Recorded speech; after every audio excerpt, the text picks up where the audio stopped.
Okay, everybody. Good evening. 6 o'clock news channel. What to say? Channel news from Michigan. Channel news from Michigan. Evening news now. 6 o'clock new time. I think that's gonna be a better time for everybody.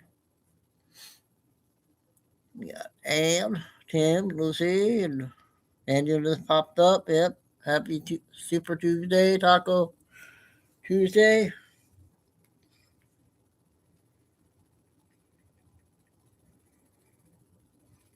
Another big lineup. Another big lineup. Another great show last night. Everybody's finding the channel again.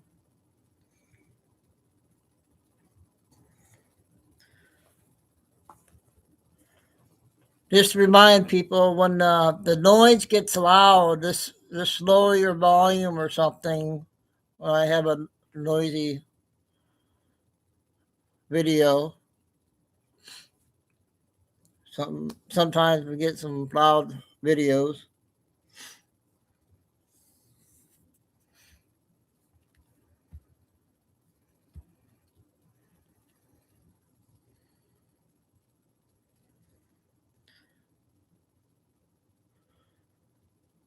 So Trump spoke in Detroit today. Not, I didn't really listen to it.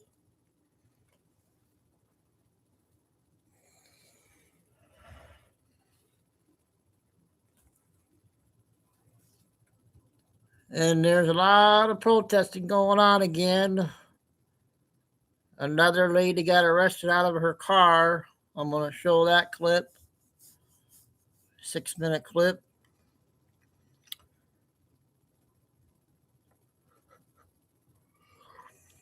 Quiet day today. Chico had a restless morning. I had to get his nails done this morning. He didn't like that. Ah, Chico Chiggy, laying on his bed.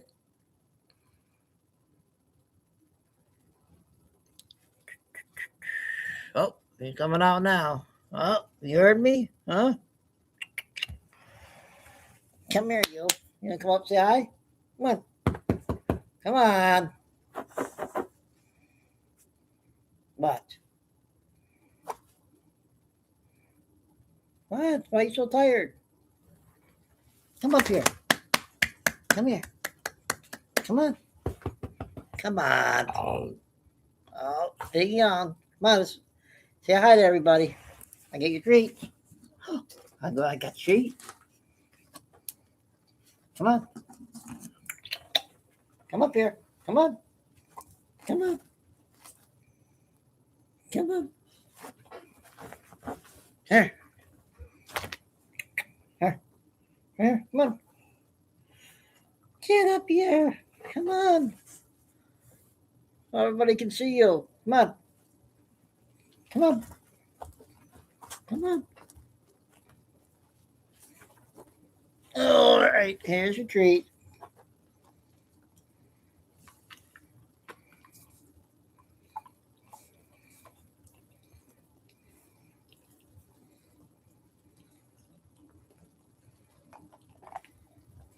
Oh.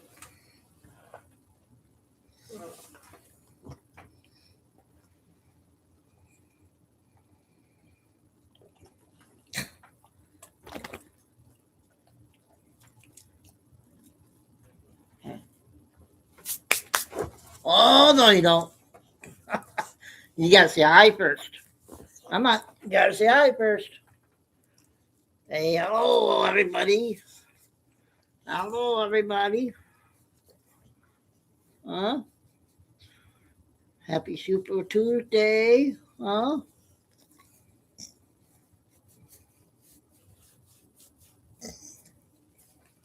Huh? What is that? Who's that? Who is that? Huh? All right, go look at the window. Do we hear you barking? Ah.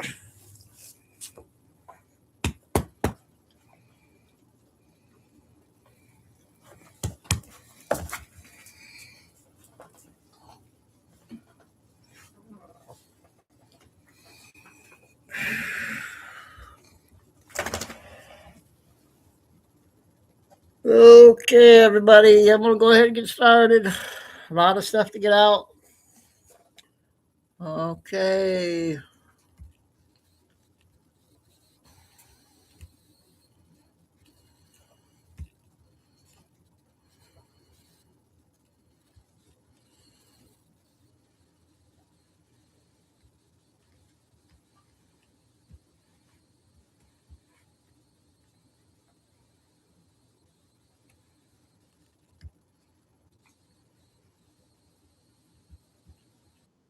The first one is the news press lady. 10 minutes on this one, the first one. Jail. Thank you so much, Caroline. On Jerome Powell, President Trump has mentioned on multiple occasions that the administration could probably bring a lawsuit against him. Did the president ever direct DOJ officials to open an investigation into Powell? No. And can you reassure the American public that his longstanding criticisms and public comments about Powell had nothing to do with the investigation? Look, the president has every right to criticize the Fed chair. He has a First Amendment right, just like all of you do. And one thing for sure, the president's made it quite clear, is Jerome Powell is bad at his job. As for whether or not Jerome Powell is a criminal, that's an answer the Department of Justice is going to have to find out, and it looks like they intend to find that out. Two more questions on the Fed for you.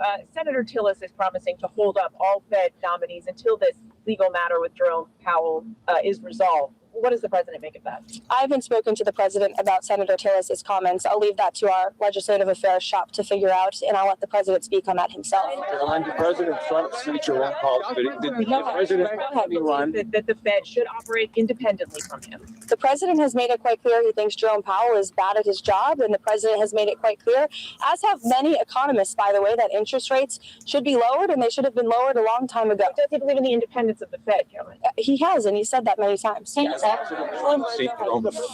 that Jay Powell should go to jail if he lied about the You just, Eamon, you're yelling out a question Yep, that's being JJ. asked in a different way, but it's the same exact question as we just answered, and I just answered it. We'll let the Department of Hey, Justice you determine want that. to go?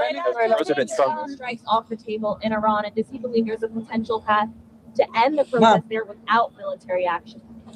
Well, I think one thing President Trump is very good at is always keeping all of his options on the table, and airstrikes would be one of the many, many options that are on the table for the commander-in-chief.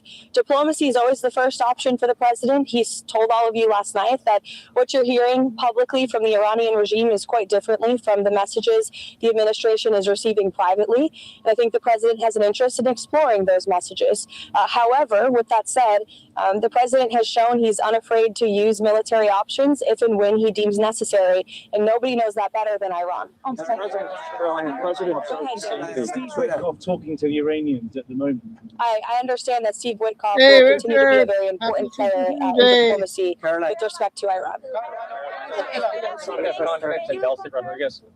I think the last week has shown that the president made the right, realistic assessment of what needed to take place in Venezuela at this moment in time. And the interim authorities and Delcy Rodriguez and her team have been very cooperative with the United States and the president and his team, as evidenced by the massive energy deal that the president was able to cut with the interim authorities, their commitment to release Venezuelan political prisoners, which we also saw last week. So we've seen a great level of cooperation, and the president expects that to continue. Go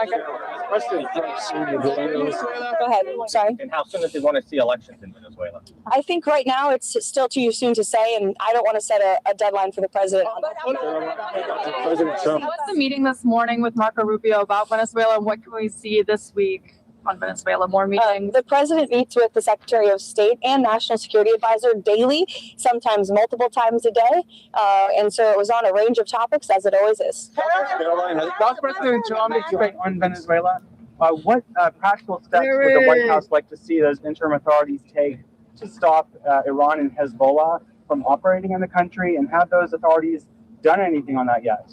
I think right now the main correspondence with the interim authorities is really focused on obviously ensuring stability and prosperity and continued cooperation with respect to energy. As you all know, there was a very powerful and big group of oil executives who were here at the White House on Friday. And so continuing to iron out some of these energy deals, we also have made it very clear, the president's made it very clear that we don't want to see any more drug boats sailing from Venezuela towards the United States of America, which we have not, frankly, in the last week. President's also made it very clear that only oil tankers that are approved by the United States of America will be flowing from Venezuela, and we will continue to seize ships that are stateless or that are not approved for commerce by the United States. Kevin. Back to Iran, is the objective in these discussions with Iran still complete denuclearization, or what else is the president looking for as he, engages in these discussions? Well, he's made it quite clear he certainly doesn't want to see people being killed in the streets of Tehran, and unfortunately, that's something we're seeing right now. Kelly, Archbishop Copeland is here today. I'll get to you. Don't worry, Kelly. Iranian officials today, and has President Trump spoken with Elon Musk about the internet situation there as well? I understand he has spoken to Elon about that. Yes, he talked to all of you about that on the plane last night. What was your first question, Kelly? Has Witkoff spoken with Iranian officials today? Could you give any updates on those conversations? I haven't spoken with Mr. Witkoff today about that, but we can certainly get you an answer. President Trump is meeting with Archbishop Copeland. Great interest to you, I'm sure. Absolutely, and they may be speaking as we're speaking. Can you give us a preview of what they'll be talking about, or will there be a readout as well after they're done of what they discuss? I can see if the president will provide you a readout. How's that? That sounds good. And also, President Trump, has he seen the video put out by Jerome Powell on Sunday? And if so, what's his reaction? That video was put out after I was with the president when Air Force One landed last night, I believe. So I was no longer with him when that video came out. I don't know if he's seen it. Does the president have a dateline or a timeline on Greenland? No, he has not set a timeline, but it's definitely a priority for him. She's asking about Greenland, and I think the president was very clear last night. He said that he wants to see the United States acquire Greenland because he feels that if we do not, then it will eventually be acquired or even perhaps hostily taken over by either China or Russia, which is not a good thing for the United States or for Europe or for Greenland as well. Let's not forget, it would not just be in the best interest of the United States, but perhaps it would be in the best interest of Greenland as well to be part of the United States and protected by the United States. I can't even finish my answer. Everybody's screaming. Go ahead, Monica. What did the president mean last night when he said that Iran had called to negotiate and that there may be a meeting that is set up? Mm-hmm.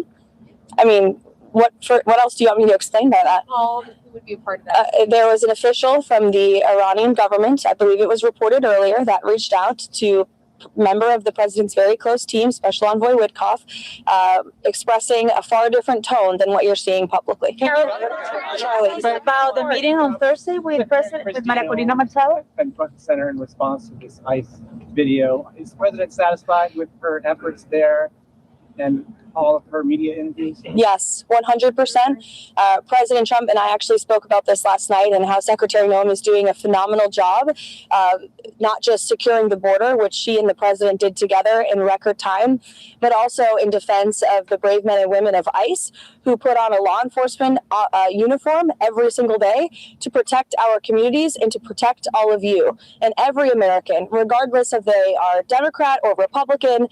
ICE is doing a very important job to remove illegal alien criminals from our communities. And I think it's very striking that all weekend long, you had agitators and violent American citizens out in the streets of Minneapolis protesting what exactly?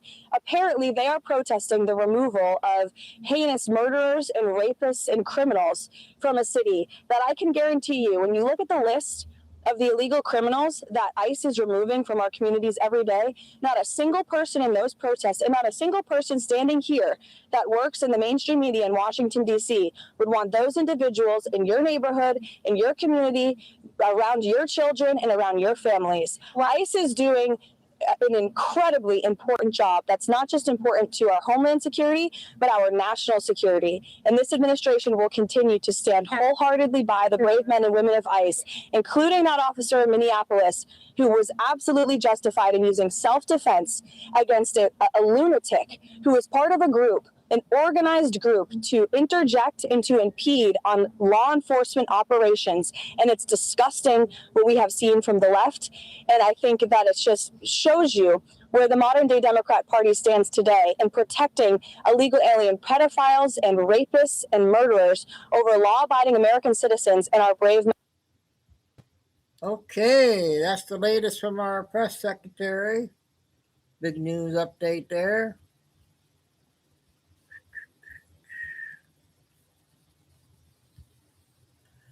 This is what happened today.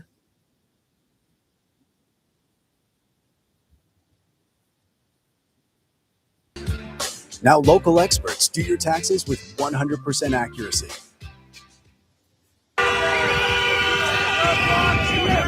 Six minutes.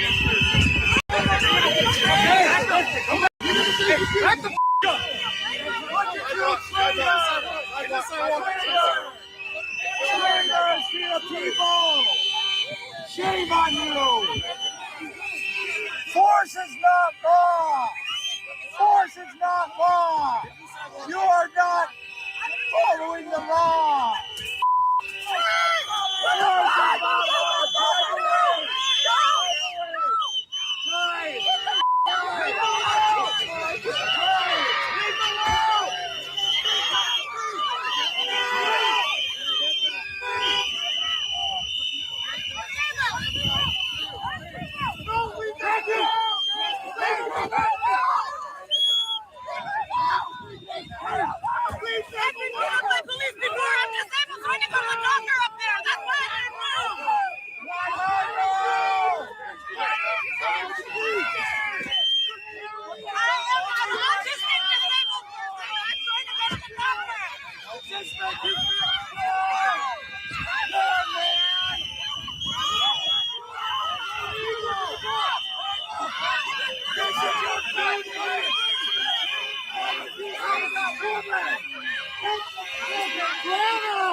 Where is the law?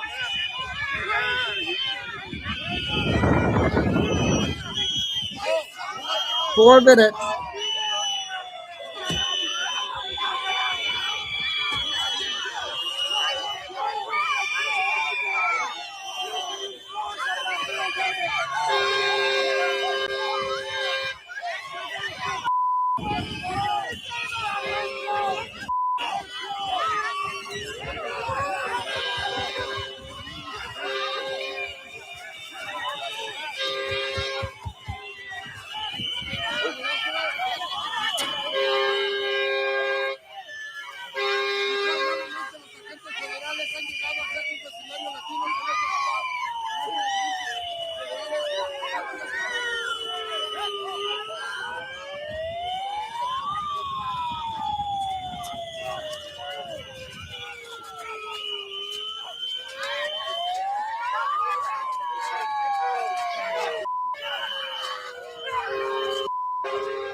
Okay, we're halfway. It's under 3 minutes to go.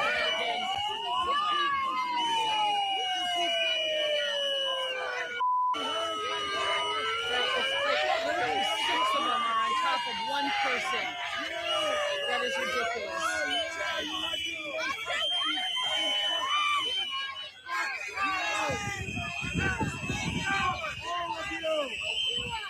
Yep, Tab. Exactly.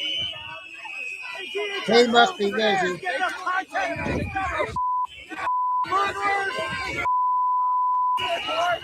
The other cars, they should go straight. There's nothing blocking. They want the escalation. They want the violence.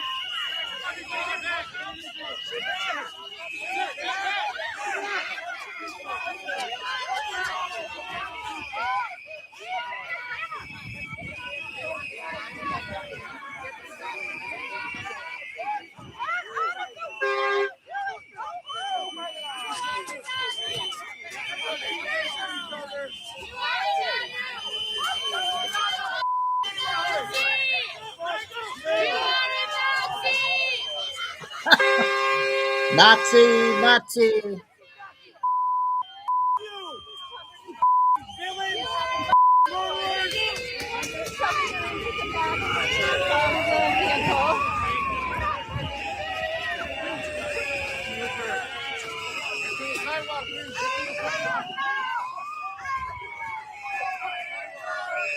Minute left.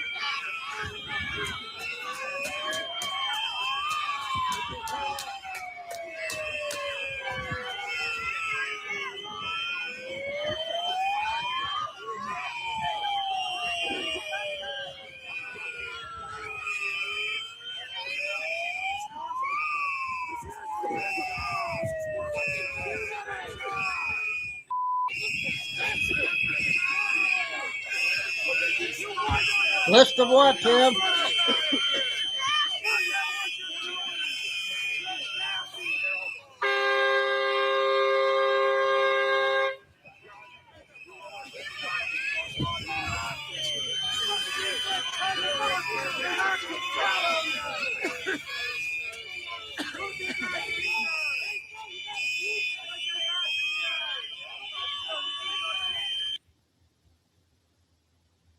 Okay, that was a wild, wild west one there.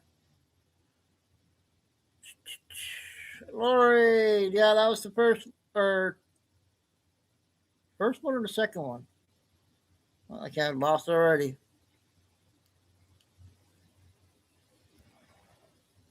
Okay, got some short ones now.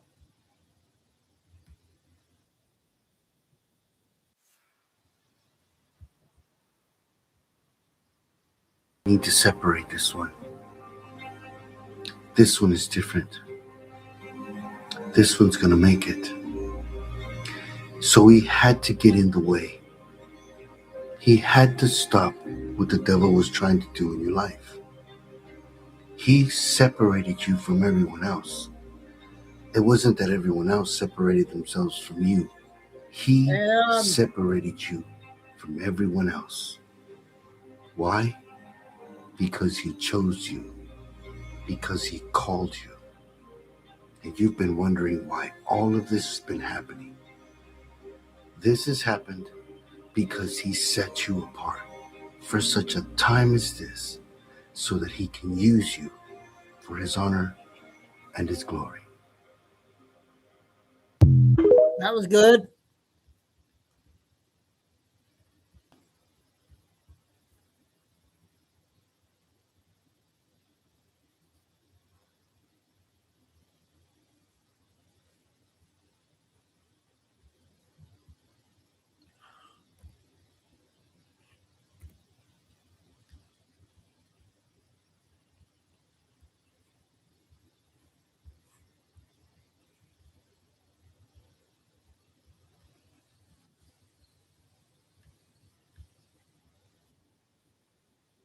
Stated that you committed immigration fraud. Are you at all worried about a formal investigation that could perhaps lead to your deportation? Well, you're one of those people. I don't know what that means, but are you at all concerned? Do I look concerned? I guess not. Okay. All right. What about the Minnesota fraud hearing? You didn't show up for that. Do you think you should have? Why should I have? Well, it happened in your state. Don't you want to defend your position? There were people from my state that were there. Okay, but why not you? I mean, there's allegations that you're complicit in the fraud. Wouldn't you want to show up? Why would there be an allegation that I'm complicit? How would I be complicit? Well, what about Tim Do Walsh? you just ask stupid questions? Is this your thing? I'm curious to get your thoughts. No, I mean, there's a lot of controversy around the issue. $9 billion in fraud in the state of Minnesota. $9 billion? You don't think so? Really? Yeah, and counting. Probably more, honestly. You think that's fake news or what? That is more than half Fake of the news. resources that are allocated. Okay. So you genuinely, like, your brain has told you that it is possible for half of the resources. I'm just going off of what for the our public service to like half disappear is what you're saying. countless Minnesota state representatives, whistleblowers Tell have me come there. forward. Oh, where she's at. She'll be Like, in. think about that for a second. Maybe if you showed up at the hearing, Might you would be know on that the phone. whistleblowers Think about are that being for a second. retaliated against for exposing the fraud. Well, Why is that? Why are they being But tracked and just traced? think about what you're asking. Who is tracing whistleblowers? Minnesota state officials, Tim Walz, anyone who dares to speak out against the government. Tim Walz is doing something to Yeah, whistleblowers? why is Tim Walz stepping down if he's, innocent? Why isn't he running for re-election? Because he's had 8 years to serve as our great governor. He was going to be vice president of the United States if Kamala won. Yes, and he would have been an excellent vice But president. now he's stepping much down. better than the person we have right Now he's stepping down as governor. Any comment on that? You don't think he's maybe complicit? He is focusing on trying to Oh make my sure our God. state remains great. All right, have a nice day. Thank you. You too. Please read. He'll be a great president. Give me a break. Oh boy.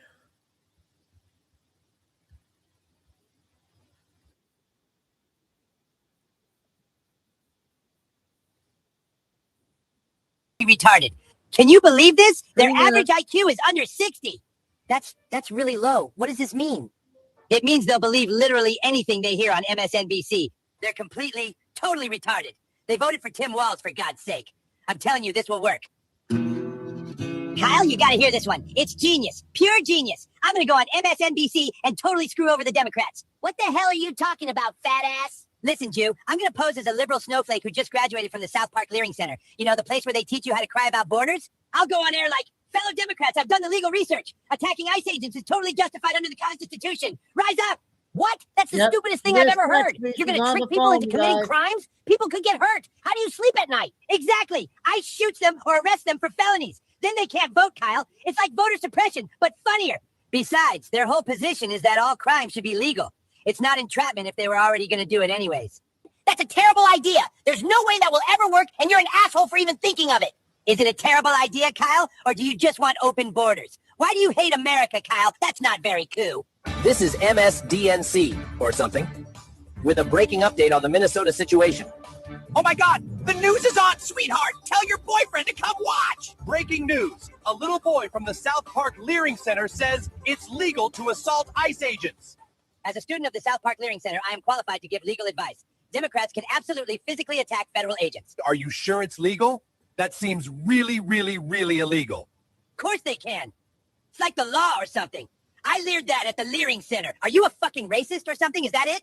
No. I'm not racist. Let them do whatever they want. That's totally fine. That's good. The Jews write your pretty paycheck, funny. and they're totally not racist. Not against any race ever. Keep that in mind. Wait, we can just do that? So who here has a car? Anybody have a car? Oh, I do. I have a car. Great. Can we have a little chat off to the side? A little powwow? Powwow? What do you mean, powwow? You're not even in this episode. Go hang out with Elizabeth Warren or something. That's fine. We're already citizens. You know what would be cool? You should get in your car and drive at them. What are they gonna do? You're a white lesbian. Seriously. Are you sure that's a good idea? They're arresting an illegal immigrant, and I don't know what to do. How do we stop this? Of course it's a good idea, you stupid bitch. Now get in your car, don't listen to any of their directions, and try to run them over. Stop arresting that criminal. I have a legal degree from the Minnesota Leering Center.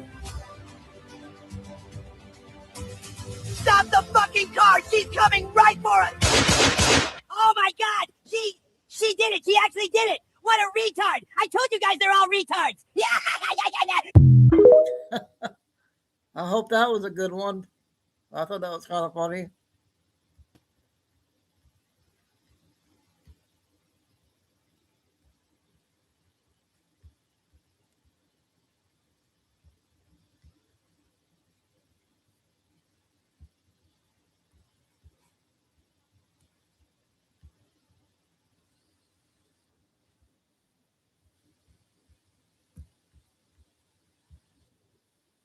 The Native Americans have realized that they have been living on stolen land all along, and they are out protesting ICE because I guess they finally come to terms with the fact that the Somali community was promised the state of Minnesota over 3,000 years ago, just like they've been saying.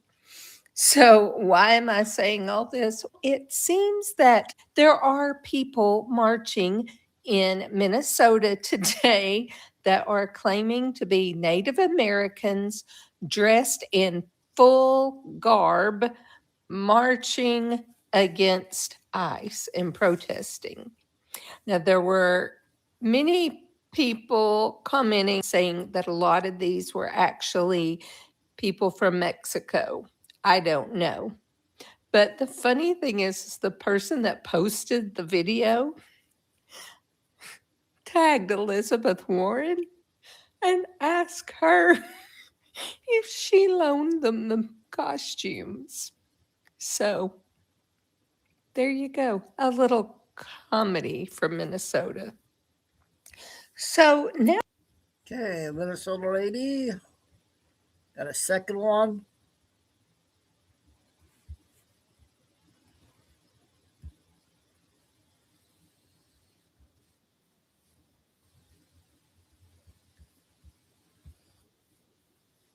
Today, it seems that the leading federal prosecutor in the Somali fraud cases, Joe Thompson, turned in his resignation today. But not just Joe. 6 other leading federal prosecutors, not junior prosecutors, these were senior prosecutors, also resigned. So 7 today. Why? What is the reason? None of them gave a reason in their statements. They just all turned in their resignation letter. Now, there are some news media outlets that are saying that they were resigning due to the federal government's handling of the ICE shooting of Renee Nicole Good. But here's the thing.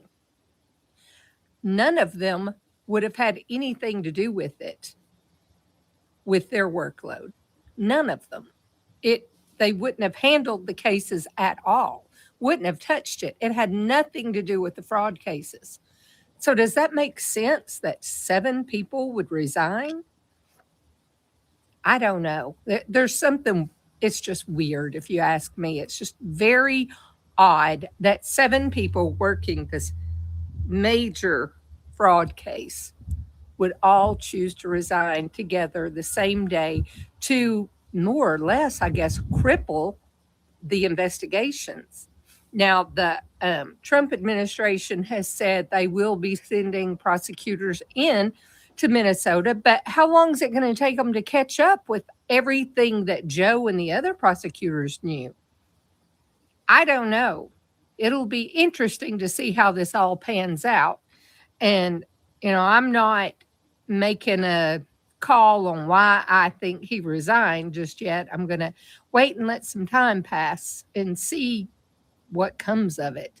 But what do you think? And do you have any insight? If you have any insight or any real knowledge about what happened, please comment or send me a message. I would be very interested to know.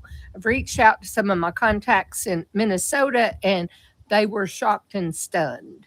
So guess we'll just have to wait and see how this one works out. But as always, please like, comment. Okay, our Minnesota lady. We got first cube video.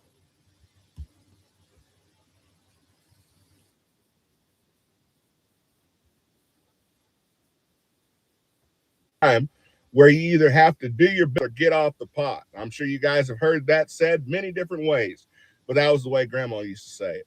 But the Republicans, if many of you guys are as frustrated as I am, you guys have seen years and years of promises and nothing done. Any Republicans pretty much that have not been named Donald Trump, most of them have made a lot of promises about returning to a nation of law and order, and they have refused to do so. And so now we find ourselves in a situation where Congressman Comer has a lot of decisions to make, and some very big decisions. He's been trying to get the Clintons, both of them, to show up and testify closed doors in front of Congress. So this isn't a situation where they want to bring in the cameras and make a big scene. They want them to come in for sworn depositions. The Clintons have said, no, no, no. They finally said that they would be in on Monday. And then last minute, they did an about face and they said, we're not going to show up.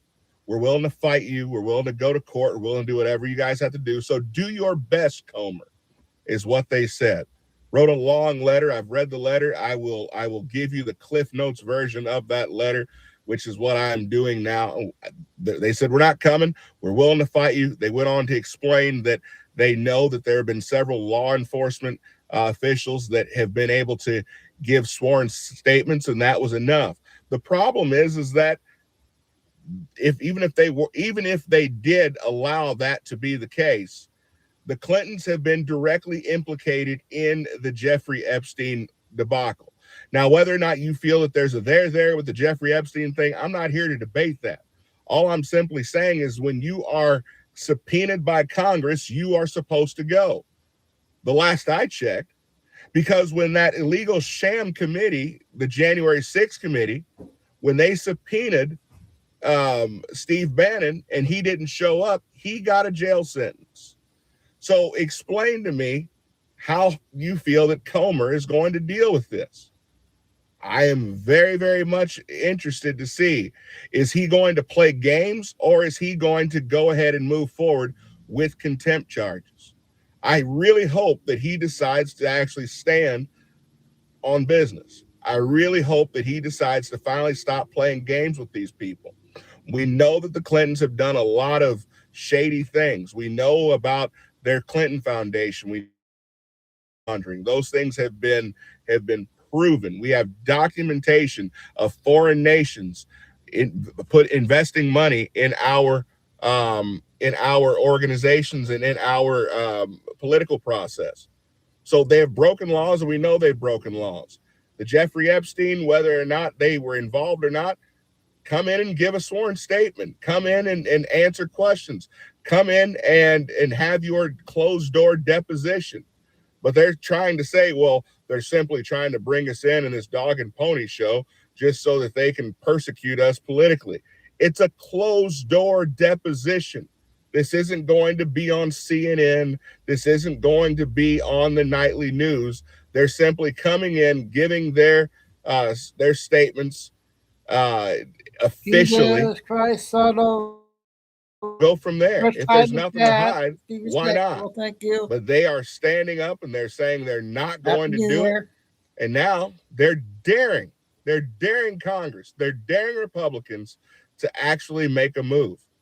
Do you think they'll have the guts to make the move? I'm curious to find out. I'll be watching. But if they do the right thing, if Congress does the right thing, if the Republicans do the right thing, then the Clintons should be going to jail. Let me know what you guys think. I'll see you guys next time. Be blessed. What do you think of that one, Tim? Only Democrats get away with it.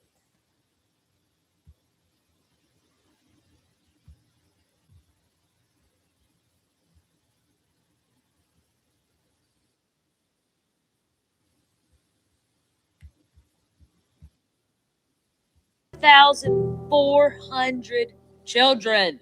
That's how many children were rescued from the darkest corners of our country. That's incredible. That is amazing.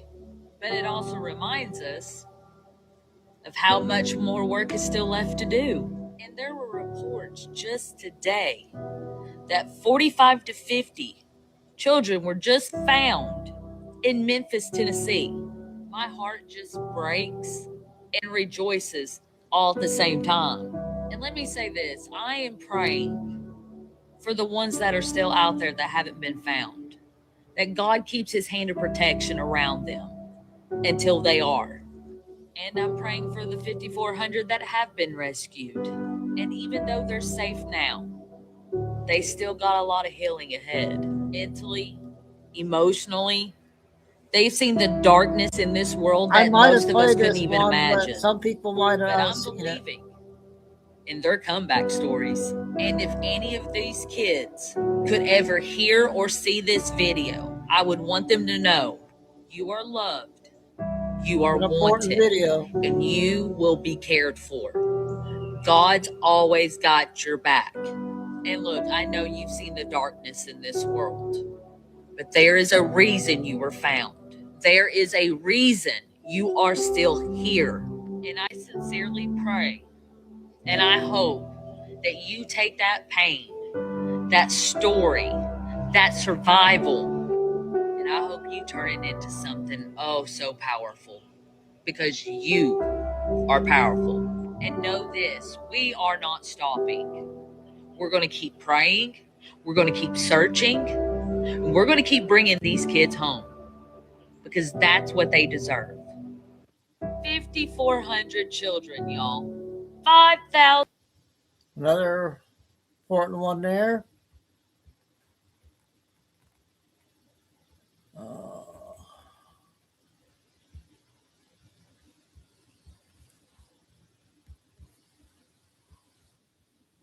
With the hypocrisy, because it matters. For 50 years, we were told women needed their own sports because biology matters, because size, strength, speed, and physical advantages matter.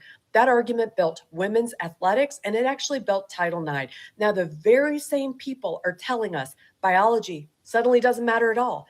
That's not progress. That's erasing women. You don't expand rights by deleting the very category of women that we have fought for. You don't empower girls by telling them biology no longer counts. And that's exactly what the Supreme Court is being asked to stop before women's sports are erased by ideology and not fairness.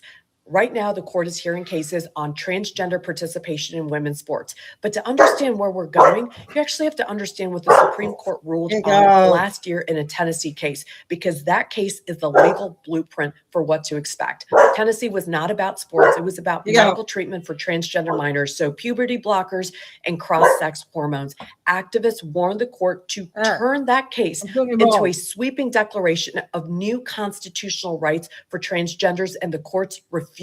Instead, the Supreme Court asked a far more important legal question on biological reality when regulating areas with real physical consequences, and the answer was yes. That decision matters for three reasons.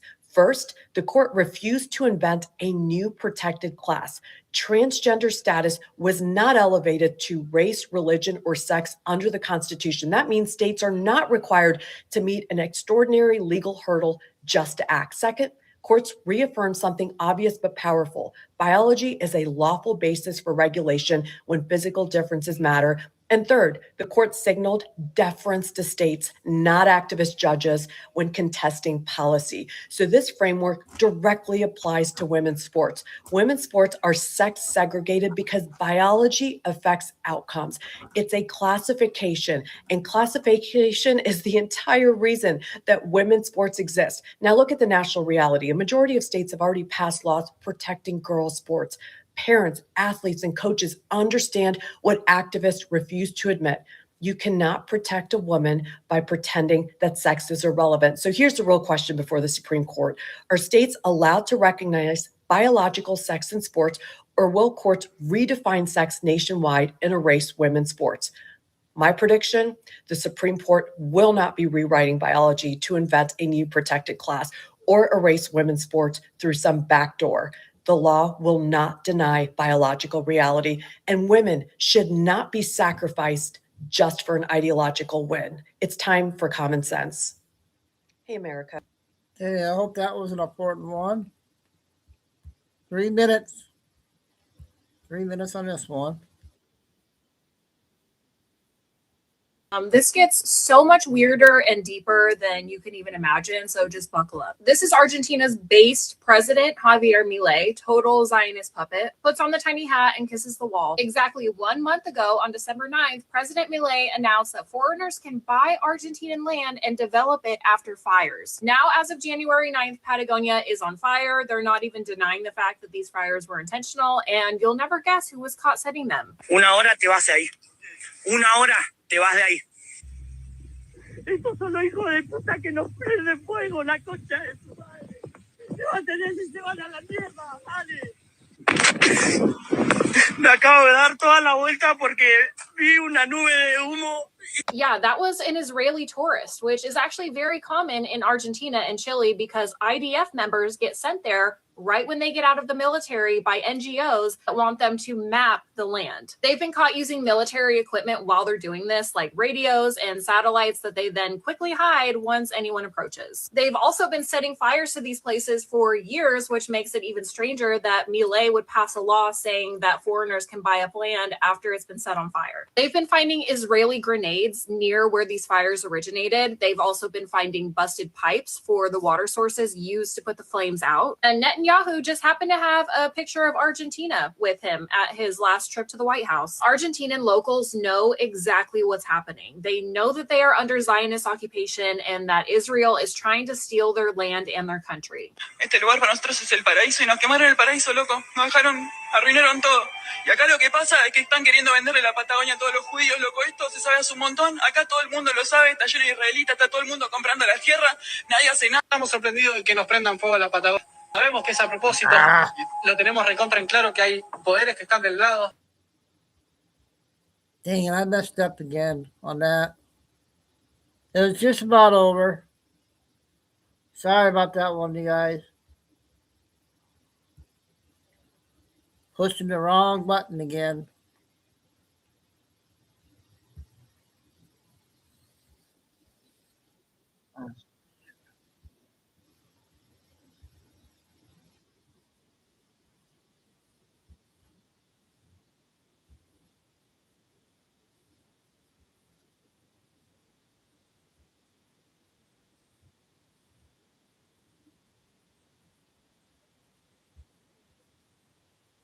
Lo sabe, está lleno de israelitas, está todo el mundo comprando la tierra. Nadie hace nada. Estamos sorprendidos de que nos prendan fuego a la Patagonia. Sabemos que es a propósito. Lo tenemos recontra en claro que hay poderes que están del lado.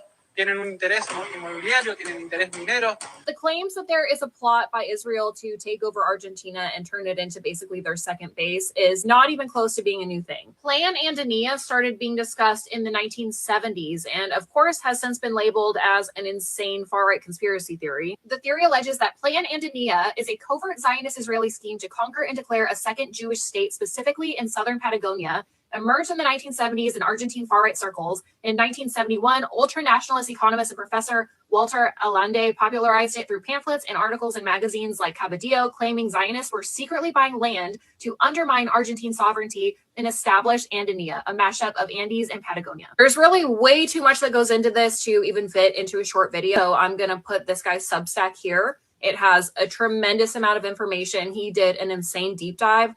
Definitely go check that out. Just screenshot it and copy and paste into your browser. Okay. I think this is a new 4-part clip. You guys remember this one or not?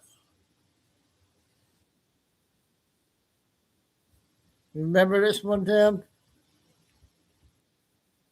Growing religion across America, and it's nearly doubled in size over the past 2 decades. Muslims aren't just outpacing the nation in birth rates, they're also out-converting Christians. Nearly a quarter of all U.S. Muslims are converts, and most of them used to be Christians. While Christian churches are losing members, mosques are gaining members, and they're keeping them. And today, I'm here in Minnesota, home to one of the largest Muslim populations in all of America, to witness the rise firsthand. I'll be speaking with Muslims, Christian Americans, all Americans, entering in the mosque, asking the questions you guys want answered, from 9/11 to Sharia law, everything in between. There are no questions that are off the table for this video. And now let's hit the streets and see what's happening. And to see the rise of Islam firsthand, we I head to think Cedar this is the Riverside in new one Minneapolis he to had see out how much the Islam community yesterday. has grown inside of this community inside of America. And why do you think so many people are converting to Islam here? It's the number one growing religion here in the United States. Well, it's not only the growing, it's the fastest growing religion in the world. And no one can stop it. It looks like it is the best and the final religion to humanity. So if you don't accept it, that's up to you. Islam is the number one growing religion here in the United States. Yeah. Why do you think that is so? Because of the great influx, number one, of the immigrants that we had. While we were inside of Cedar Riverside, we actually met a lady who had left the Islam faith. So are you a Muslim woman or no? I'm not. My parent was Muslim. How come you left Islam? Because they control me. They control my clothes, and it's not good. Do you think women are suppressed? Yes, of course, they breast. It's not. They don't want to, but we female, they're afraid to get killed. So that's why they wear hijab. They wear big clothes. But me, I don't want clothes. You have to tell President Trump. You have to tell me a message. Females, they have this United States. They have freedom. They can wear whatever they wanted. But Islamic, they breast females. So if you're a woman in Afghanistan and you don't wear the hijab, they kill you. They don't want you if you don't wear hijab. Even me, I wear this because they don't want me to wear a pant. Yeah.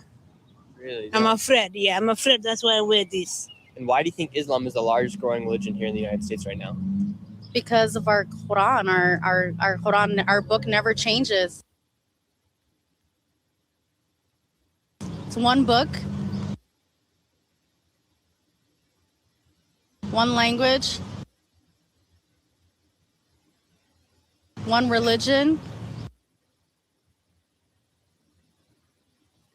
There's Islam in all over the world. Do you think Islam will eventually... The rise of Islam is real here. Yeah, that was part one.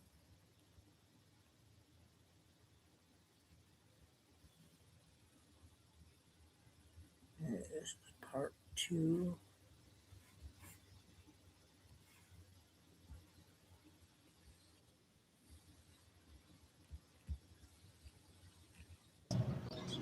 Worldwide, not just United States. We have people converting every day. And what leads a Christian man to convert to Islam? When they read the Quran and they find the truth, and they read it in English, and they see how peaceful Islam is.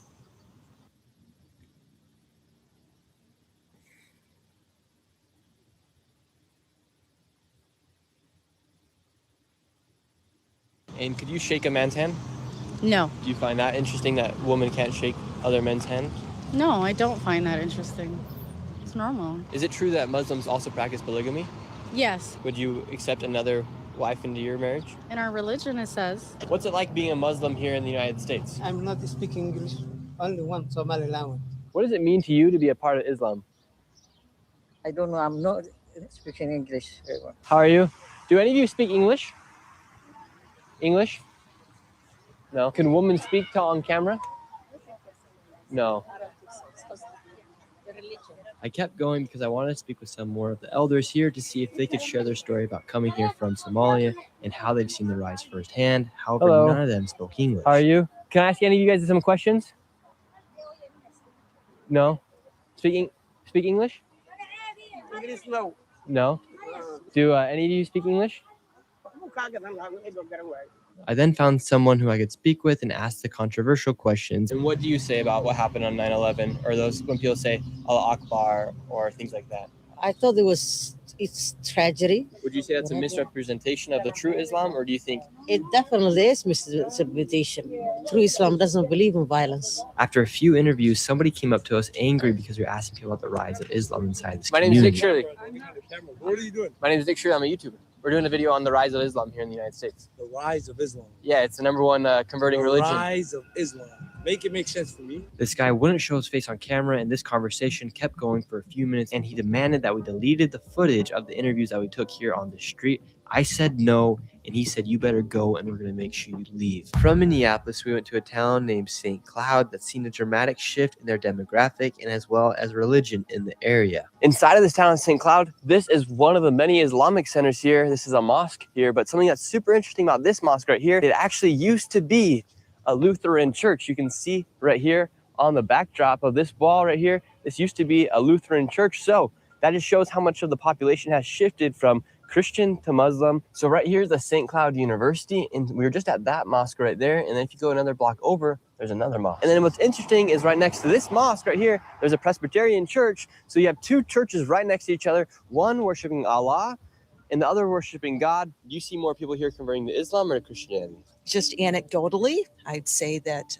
Islam's on the rise here. I do know Christianity, including our denomination here in St. Cloud, is not growing.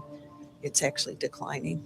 Do you see any conflicts with Islam and Christianity? Oh, absolutely. Do you think Islam and Christianity can coincide here inside of this town? I think when actually overtake. Okay, 2 more clips.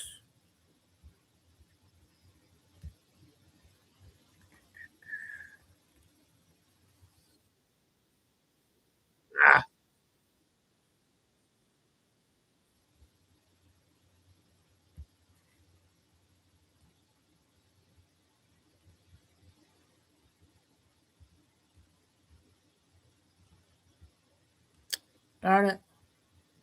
I gotta do part 4.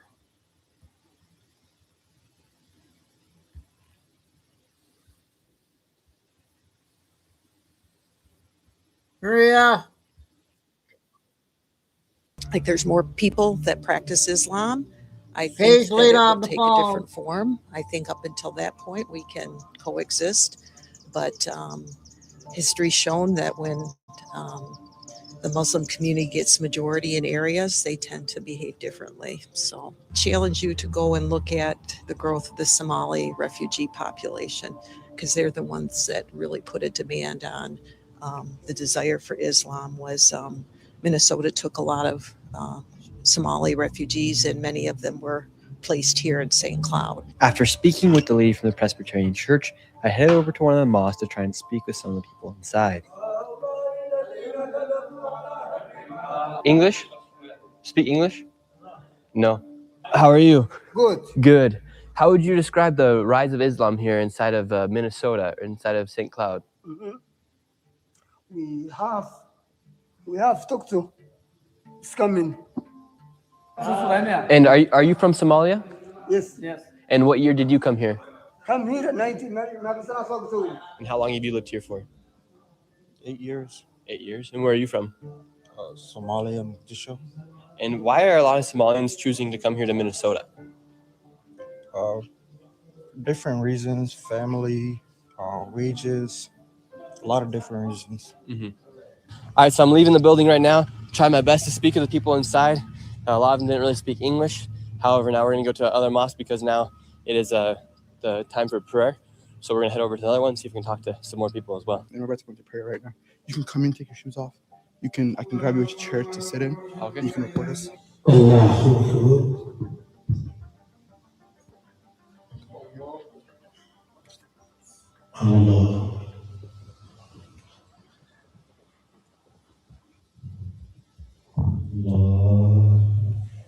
How many people are you seeing, for instance, like how many white American boys like me are you seeing convert to Islam? So I'm a close friend of one of them. I wish he was here today so he could talk to you. Originally he's Irish. His family had lived in Minnesota for the past, I would say, 70 years. His great grandparents came early on during the early 1900s, and he recently accepted Islam, I would say 2 years ago. And when I was talking to him, he accepted Islam through reading the Quranic literature, you know? So what's the difference between you and somebody who's been radicalized? Well, the difference between me and someone who's radicalized is they get the majority. Part 3. I was missing part 3.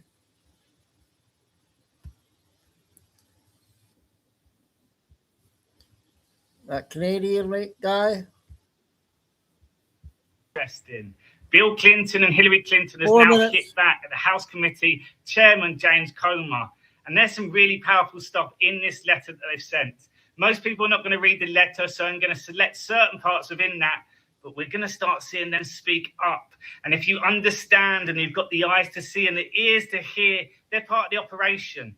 But at some point, this operation is going to come to the head and they're going to start seeing who's played their role. Or it's a letter addressed from William Jefferson Clinton, which is also the name of the Navy ship named after Bill Clinton and Hillary Rodham Clinton. So I'll select bits of it as 4 pages. Go and read it yourself with your own eyes. Chairman Comer, we want to take a moment, given everything, to address you directly. It says, every person has to decide when they have seen or had enough and are ready to fight for this country, its principles, and its people, no matter the consequences. For us, now is that time. We are lucky by the positions we held and the protections afforded by them. We are not blind. Every day we see the country we have dedicated our lives to improving take step after step after step backwards. As chairman of this powerful congressional committee, you have immense power to target anyone and subject them to closed-door interrogation and more. The decisions you have made and the priorities you have set as the chairman regarding the Epstein investigation have prevented progress in discovering the facts about the government's role. That the facts speak for themselves. You subpoenaed 8 people in addition to us. You dismissed 7 of those 8 people without any of them saying a single word to you. You made no attempt to force them to appear. In fact, since you started your investigation last year, you have interviewed a total of 2 people. 2. Despite everything that needs to be done to help our country, you are on the cusp of bringing Congress to a halt to pursue a rarely used process literally designed to result in our imprisonment. This is not the way of our America's ills, and we will forcibly defend ourselves. For most people, maybe even the bulk of the Congress, today will be the first that they learn of this dispute. We are confident that any reasonable person in or out of Congress will see, based on everything we release, that what you are doing is trying to punish those who you see as your enemies and to protect those you think are your friends. Continue to mislead Americans about what is truly at stake, and you will learn that Americans are better at finding the truth than you are at burying it. And look how they finish it. Continue to pursue auto pens instead of penning laws Americans need, and you will learn that you are signing away any remaining chance of being on the right side of history. Continue to abet the dismantling of America, and you will learn that it takes more than a wrecking ball to demolish what Americans have built over 250 years. Sincerely, Bill Clinton and Hillary Clinton. 250 years is part of the operation. There's a lot of people in politics that are corrupt, and now Hillary Clinton and Bill Clinton are calling them out. At some point, we're going to get the full truth, and people are going to have to let go of the name of characters, because all the previous presidents are part of the operation. This operation... that Canadian or that Australia? That one guy. I got a 4-minute clip. I'll do Billy Bean short clip. Then I got that one guy. It would be a big 1-hour video. I'll probably go to 8:30 tonight. I just found this. Thank you very much. Appreciate you all being here. It is a pleasure to be here. Oh, Irish? And, okay. Be amongst this great group. We got, looks like 9 enlisting and 2 re-enlisting, and that's what it's all about. And I love rolling up here because this looks just like the recruiting station that I walked into many years ago when I didn't know anything about the military. I didn't know the difference between the Army and the Marine Corps. I just knew there was a recruiting station where I could go in and talk to somebody, get some answers about the opportunity to serve my country. The simplest of things, the simplest of places in small town USA. I'm from just north of Minneapolis, St. Paul in Minnesota. And they said, hey, if you want to serve your country, here's the options. And I thank my parents for the foundation to say, hey, maybe you want to do something bigger than yourself, serving your country, serving God and serving country. And then there were great Americans inside there that helped me navigate. And I ended up doing ROTC and some other things, but it was those conversations that led me to a life of service and the same kind of conversations that this group had. And I just want to commend you. I want to commend your parents. I hope some of them are here. We got parents here. Anybody? There we go. For your willingness to stand up. It's not a small thing. It's not an easy thing. You've got challenges in front of you that most Americans will never undertake. So I salute you for that. And I salute you, parents, for creating an environment of love of country, of raising patriots who understand the importance of an oath to something bigger than themselves. And the reason we're here is we want the rest of America to see this. and understand how much President Trump and myself appreciates what these in uniform are doing right now and what all of you are about to enter into. A fraternity, a brotherhood of Americans. Over 250 years, I see a 250 t-shirt right there. 250 years of Americans, men and women, who have stood up to put on a uniform to fight for the freedoms we cherish. There is no America today without folks that carried rifles many, many years ago. You've seen the memes on social media, the revolutionary folks with their muskets and the B-2 flying in the sky. It's all the same line. It's all the same line of Americans, different equipment, different battlefields, different enemies, but the same willingness to step up and serve. We were just over at Lockheed Martin, where they make incredible platforms, but those platforms don't work and aren't capable without the best of our country. So we came all this way to hold a lot of meetings, but we always want to make sure to meet with those who are stepping up for us. So I salute you for your patriotism, for your willingness to serve, for your willingness to do tough things. And you're about to enter the real 1% of America that serves this nation in uniform at the price of your life, if necessary, to defend the freedoms that we share. And I have a bunch of little kiddos. My oldest is a 15-year-old boy. And I would be proud if in a couple of years, he or my daughter were willing to say, I'll do that, Dad. Nothing would make me more proud, that willingness to serve. So thank you all for what you do. Thank you all. And as the president says often, good luck and Godspeed. You're going to enter a basic training that's tough, and it should be, and you'll be forged to enter into service in any number of different ways in the United States Navy, which I can tell you, what our Navy can do is second to none. And I don't need to tell the sailors that are here, but if you haven't experienced it, you're about to. What we can do with power projection is incredible, and you will be there to continue doing it. So God bless you all. Thank you all for being here, and I think we should let's enlist them. How about that? All right, let's go. I state your name. I, Howard Evans, Do solemnly swear. do solemnly swear That I will support and defend the Constitution of the United States. that I will support and defend the Constitution of the United States Against all enemies. against all enemies, Foreign and domestic. foreign and domestic, That I will bear true faith and allegiance to the same. that I will bear true faith and allegiance to the same, And that I will obey the orders of the President of the United States. and I will obey the orders of the President of the United States And the orders of the officers appointed over me. and the orders of the officers appointed over me, According to regulations and the Uniform Code of Military Justice. according to regulations and the Uniform Code of Military Justice. So help me God. So help me God. Congratulations.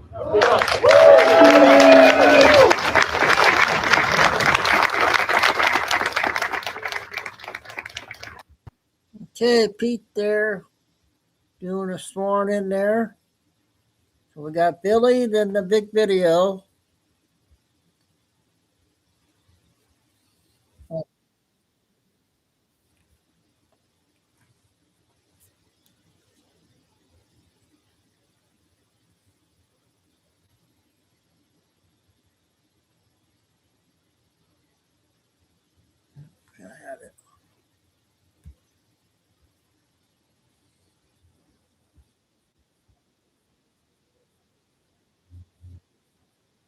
January 13, 2026, time in Texas, about 9 a.m. So some of the things we'll cover. Way to go, Texans. 11 minutes. And their 30-6 win over Pittsburgh Steelers, and now the Texans advance in the playoffs. President Trump to Iran, game on. And the U.S. military in the Middle East appears to be prepping. And what's going on in Venezuela? So let's get started. So we have from Duran a recent interview with former U.S. government attorney Robert Barnes. It appears that regime change in Iran is definitely on President Trump's table, and that President Trump in the U.S. boxes in certain members of his intel group They are not included in his war and regime change preparation planning, in which he only meets with select members of his cabinet. And what we're seeing in Venezuela is a takedown of imminent threats to the U.S. posed by military equipment and troops inside Venezuela from Russia, China, and Iran. So way to go, President Trump, with your recent move in Venezuela. And we have this. We had Spain yesterday seizing a ship coming out of Brazil loaded with 15 tons of cocaine worth about $400 million. So the Spain seized the ship and the cocaine and arrested the crew. So we see other nations stepping up to come against the cartels in Latin America.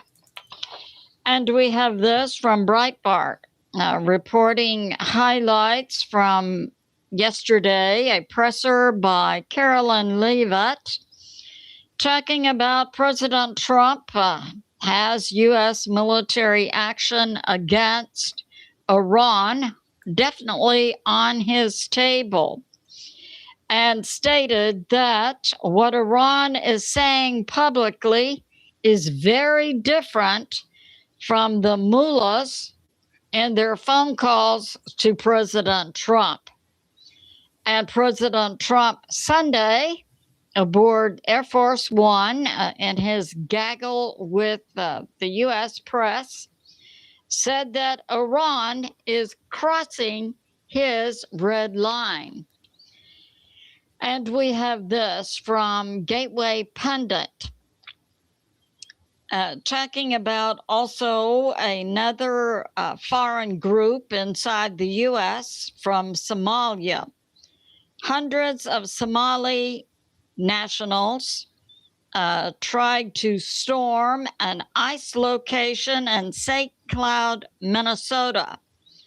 Now, there was a Minnesota state senator, Eric Putnam, who tried to stop the Somalis, telling them it was useless to take this action against ICE.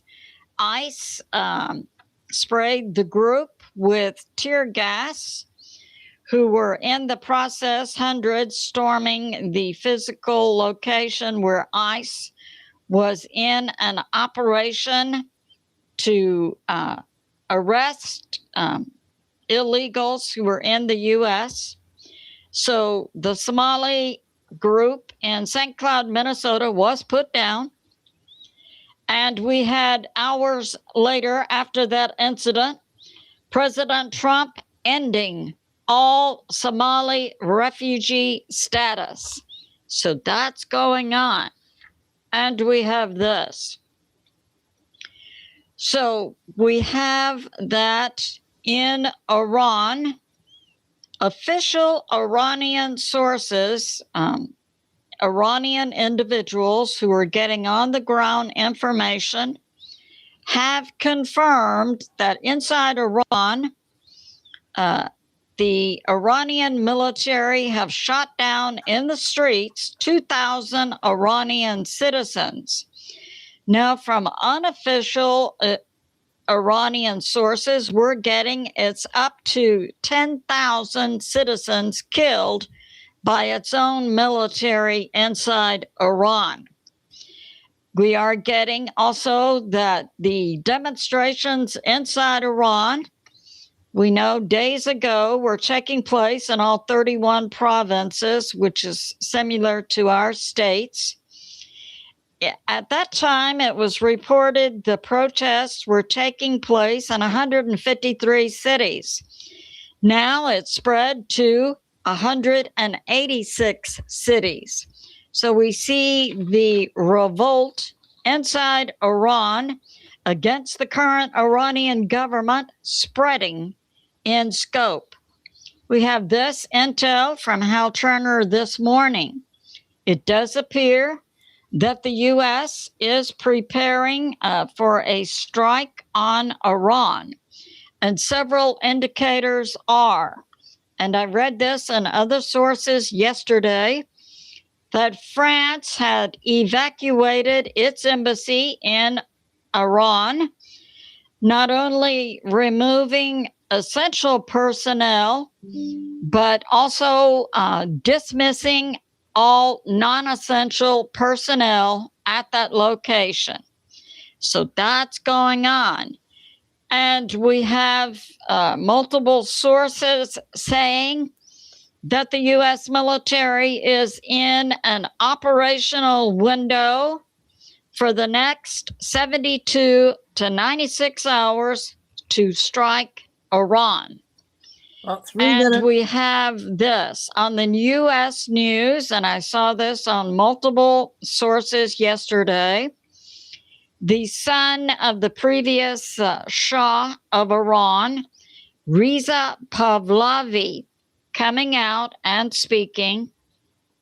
Smart founders know something most people miss. Get your domain name even if you're not ready to launch your business. As a potential next leader of a transitional government in Iran, once President Trump and the U.S. military and the American people bring about regime change in Iran. Now, he was accurate, Reza Pahlavi, in stating that he's only favored by about 20% of the Iranian people to head up a transition government. My thinking is that the U.S. Most likely will be successful in a regime change, as we saw the U.S. operating in Venezuela, and that Reza Pahlavi will come in to head a transition government while the U.S. sets up a democratic republic form of government so that the citizens of Iran can vote in their leader. And we have this regarding the U.S. military in the Middle East, that it is probability put forth by U.S. intel groups that the U.S. military prepares for a retaliatory strike, and that's about a probability of 65%. The probability that Reza Pahlavi will head up a transition government in Iran by U.S. intel is 80%. And we have this, that regional U.S. military forces in the Middle East are preparing for a retaliatory readiness.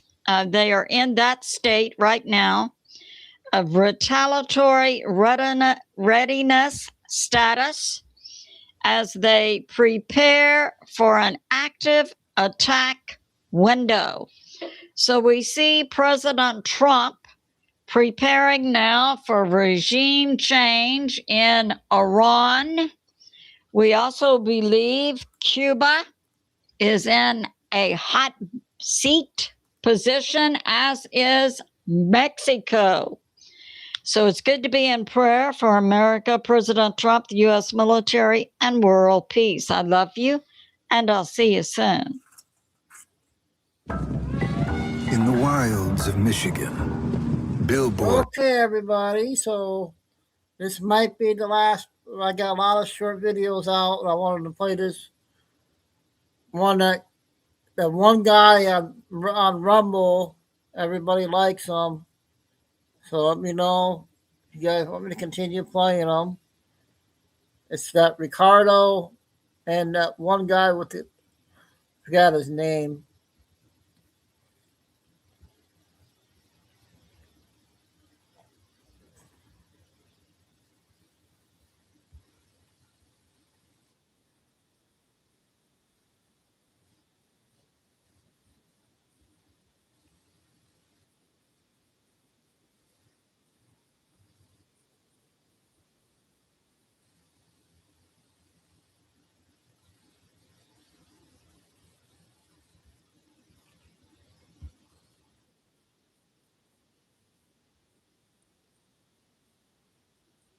Harry. Yeah. Community. 94.7% of their back pain had nothing to do with muscle strain, slip disc, arthritis, or anything else you've been told. Instead, their pain was caused by a hidden infection deep within their body that inflames the spinal cord and surrounding nerves, radiating shooting.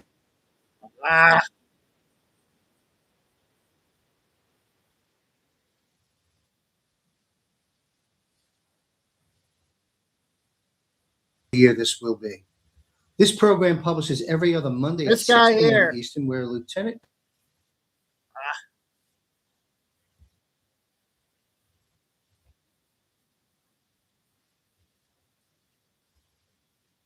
Hour 22.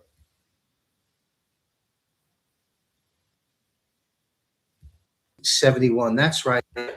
Upper Hayes blasted on the scene some years back in Great Britain news and woke the world up to narratives that people like me and others were discussing years back. You were not born. Yep. Hey, to be a Chino, you want to corporate be a asset. mod?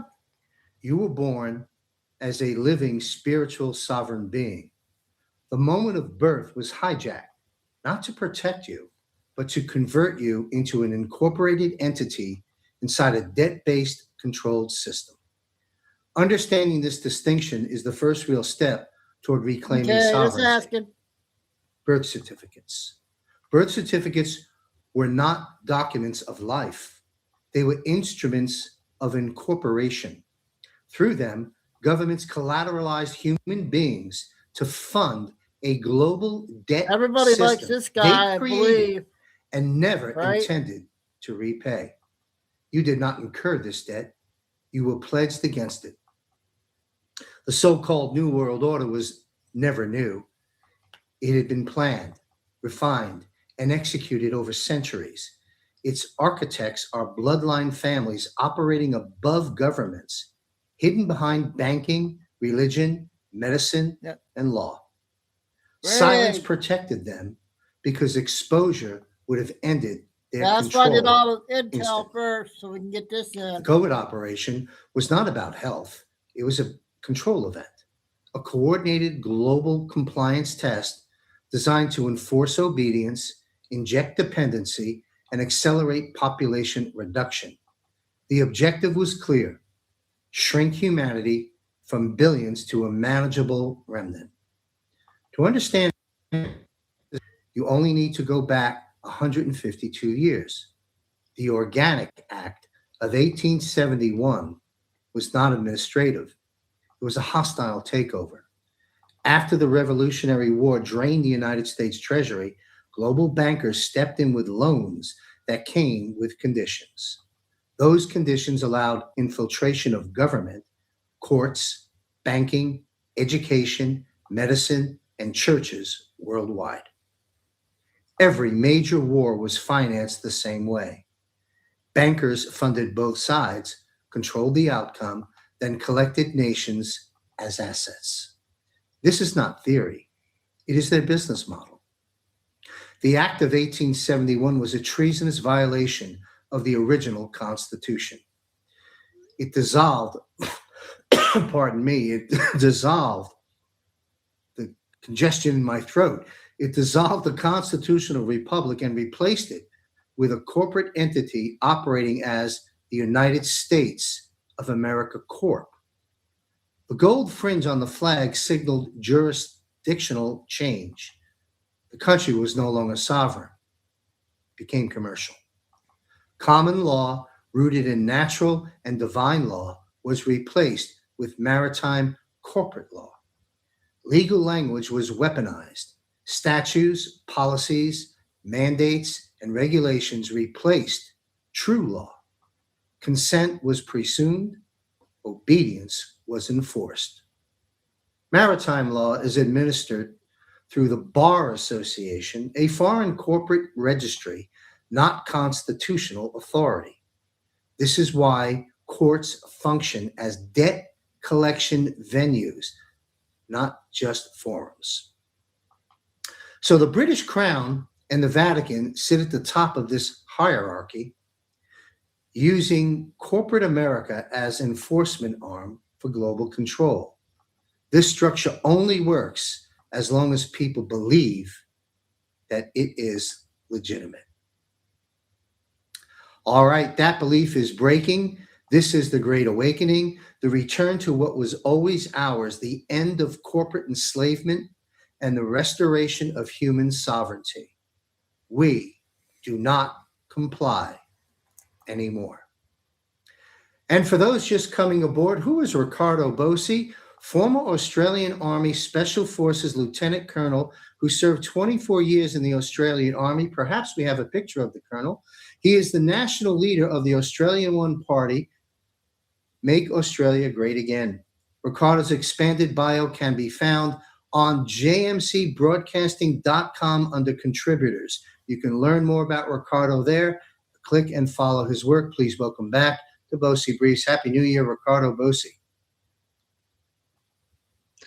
Happy New Year, John. Good morning, good evening to everyone watching wherever you are on the planet. We're going to have a tremendous 2026. It's good to be back. You bet. All right. Sorry, folks. Let's have you weigh in, Ricardo, on actually, before we begin, you and I chatted in the digital green room. There's some very, very important information you shared with me. Perhaps you can introduce it briefly to our audience. And then, folks, we're going to come back a little bit later in the episode and dive into what Ricardo's about to share with us briefly. Okay, so you'll notice a couple of weeks back we spoke about, where are we? There we go. The national. We'll get there shortly, folks. There we go. The national security strategy, which I described as the White House in terms of communicating to the people what's going on. And we did a piece on that. That's worth a read. It's a very easy read, so I strongly recommend everybody get that. And once you've done that, here's the second document to come out. This is, there's the second document to come out. We'll get there. No, bloody hell. There we go. There it is. There we got it. Okay. There we go. The Financial Security Oversight Council Report 2025. Now, it sounds like a dense, bureaucratic government document, which it is. It's exactly what it is. It's a tough read. However, this is it was described as the Declaration of Independence financially. This dismantles the mechanism by which the globalists have financially and therefore politically, militarily, and economically controlled the planet. And DJT and his team have left the committee in place, but have redirected its efforts. But we'll talk about that at the end. This is critical to understanding why. One of the reasons why it has taken so long to get where we want to be. You know, people keep saying, rip off the Band-Aid. Well, that's great, but you need the forensic, detailed work to dismantle the means by which our adversaries have been controlling the planet. Anyway, I'll just give you a brief overview at the beginning, covering some points in the covering letter. That covering letter, in fact, is sufficient for most people to read. But if you're a policy wonk and you really like the detail, read the document and you understand exactly how we're going to be in much better shape coming up. Thank you. We look forward to jumping into that. I certainly do, and learning more about that. We had a few stellar drive-by issues take place over the holidays here. Let's have you weigh in on what I consider to be the collapsing central bank system before our very eyes. I'd like our audience to watch this brief clip. We'll call it the AI guy, the Asian AI guy, and have Ricardo weigh in. Please, to my producer, run this brief clip. That the banking system is insolvent. We just received the official data from the Federal Reserve Bank of New York regarding their overnight reverse repurchase agreements, the repo facility. The best magnesium for your brain. If you're new to my channel, hi, my name is Robert Love. I'm a neuroscientist at a medical clinic in Florida where we are reversing Alzheimer's in our patients. You may not know this, but magnesium is absolutely essential for a healthy brain. Dissection studies of people who had Alzheimer's disease found that the brains of Alzheimer's patients had a deficiency in magnesium and they had higher levels of aluminum. So aluminum exposure is a risk factor for Alzheimer's disease, and a magnesium deficiency is a risk factor for Alzheimer's disease. Why? Well, magnesium is involved in over 300 enzymatic processes in your body. It's involved in brain health. It's involved in bone health, energy, muscles, relaxation, sleep. So important. And according to the United States Department of Agriculture, the USDA, approximately 7 out of 10 Americans are not eating enough magnesium-rich foods, which means approximately 7 out of 10 Americans would benefit from a magnesium supplement. So what's the best type of magnesium for your brain? Well, unfortunately, magnesium is hard to absorb, and some forms of magnesium are hard on your stomach and can lead to disaster pants, which means you run to the bathroom. So highly recommend avoiding magnesium citrate and magnesium oxide. Those are cheap forms of magnesium that can have you run to the bathroom and can upset your stomach. So avoid magnesium citrate and magnesium oxide. What are the best types of magnesium for your brain? Number one, let's start with the very best, magnesium threonate. This is a smaller form of magnesium that's small enough to cross the blood-brain barrier and get into your brain. It is more expensive, but it is great. Magnesium threonate. And then number two is magnesium glycinate. Magnesium glycinate is a very bioabsorbable form of magnesium. It's less expensive and it's very gentle on your stomach. So I like to combine both magnesium glycinate and magnesium threonate. I will take those either first thing in the morning or I'll take them in the evening to promote sleep, and I'll take them away from food to optimize absorption. If you'd like to try a great magnesium supplement, I recently designed one that's very high in magnesium glycinate and magnesium threonate, specifically designed to improve your brain health and to help with sleep. It's called Dr. Love's MagnaSleep. I'd like you to try it risk-free because it comes with a 6-month unconditional money-back guarantee. To learn more, click the button below. For this morning, Friday, December 26th. And the number that just flashed across the terminal is not a typo. It is not an error. It is a confession. $17,251 million. In a single morning, in the quiet hours just after the Christmas holiday, the too big to fail banks tapped the Federal Reserve's emergency liquidity window for over $17 billion in cash. Now, you need to understand what this means. You need to understand what the repo market actually is. This is not the window where healthy banks go to get a loan to expand their business. This is not where you go to get capital for a new project. The repo facility is the pawn shop of the last resort. It is the emergency room for a heart attack. If you are a healthy bank with a balanced book, you do not touch the repo facility. You trade in the interbank market. You borrow from your peers. It is a badge of honor to avoid the Fed's window because going there is a signal of weakness. It is the walk of shame of the banking world. So why would the masters of the universe, entities that supposedly control the global economy, need $17 billion in cash at 8 o'clock a.m. on the day after Christmas? Is it for payroll? No. Is it for operational expenses? No. They need it because they are bleeding to death. They need it because they just received the biggest margin call in the history of the commodities markets. Connect the dots. Look at the timing. It is impeccable. Yesterday, silver gapped up. Overnight, it teleported to $77. The banks are sitting on short positions that number in the hundreds of millions of ounces. They sold those contracts at $30. They sold them at $50. They sold them at $70, thinking they could tamp it down like they always do. They thought they could spook the retail investors, trigger the stops, and buy it back cheaper. But the retail investors didn't sell. The Chinese industrial buyers didn't sell. The vaults were empty. The price didn't go down. It went vertical. And right now, silver is trading at $77.16. Do the math. Every single dollar that silver rises creates billions of dollars in losses on their books. But there is a difference between unrealized losses and a margin call. For months, the banks have been hiding these losses. They mark them as unrealized. They pretend that the price will come back down, so they don't have to acknowledge the hole in their balance sheet. They kick the can down the road. But the COMEX clearinghouse doesn't care about your accounting tricks.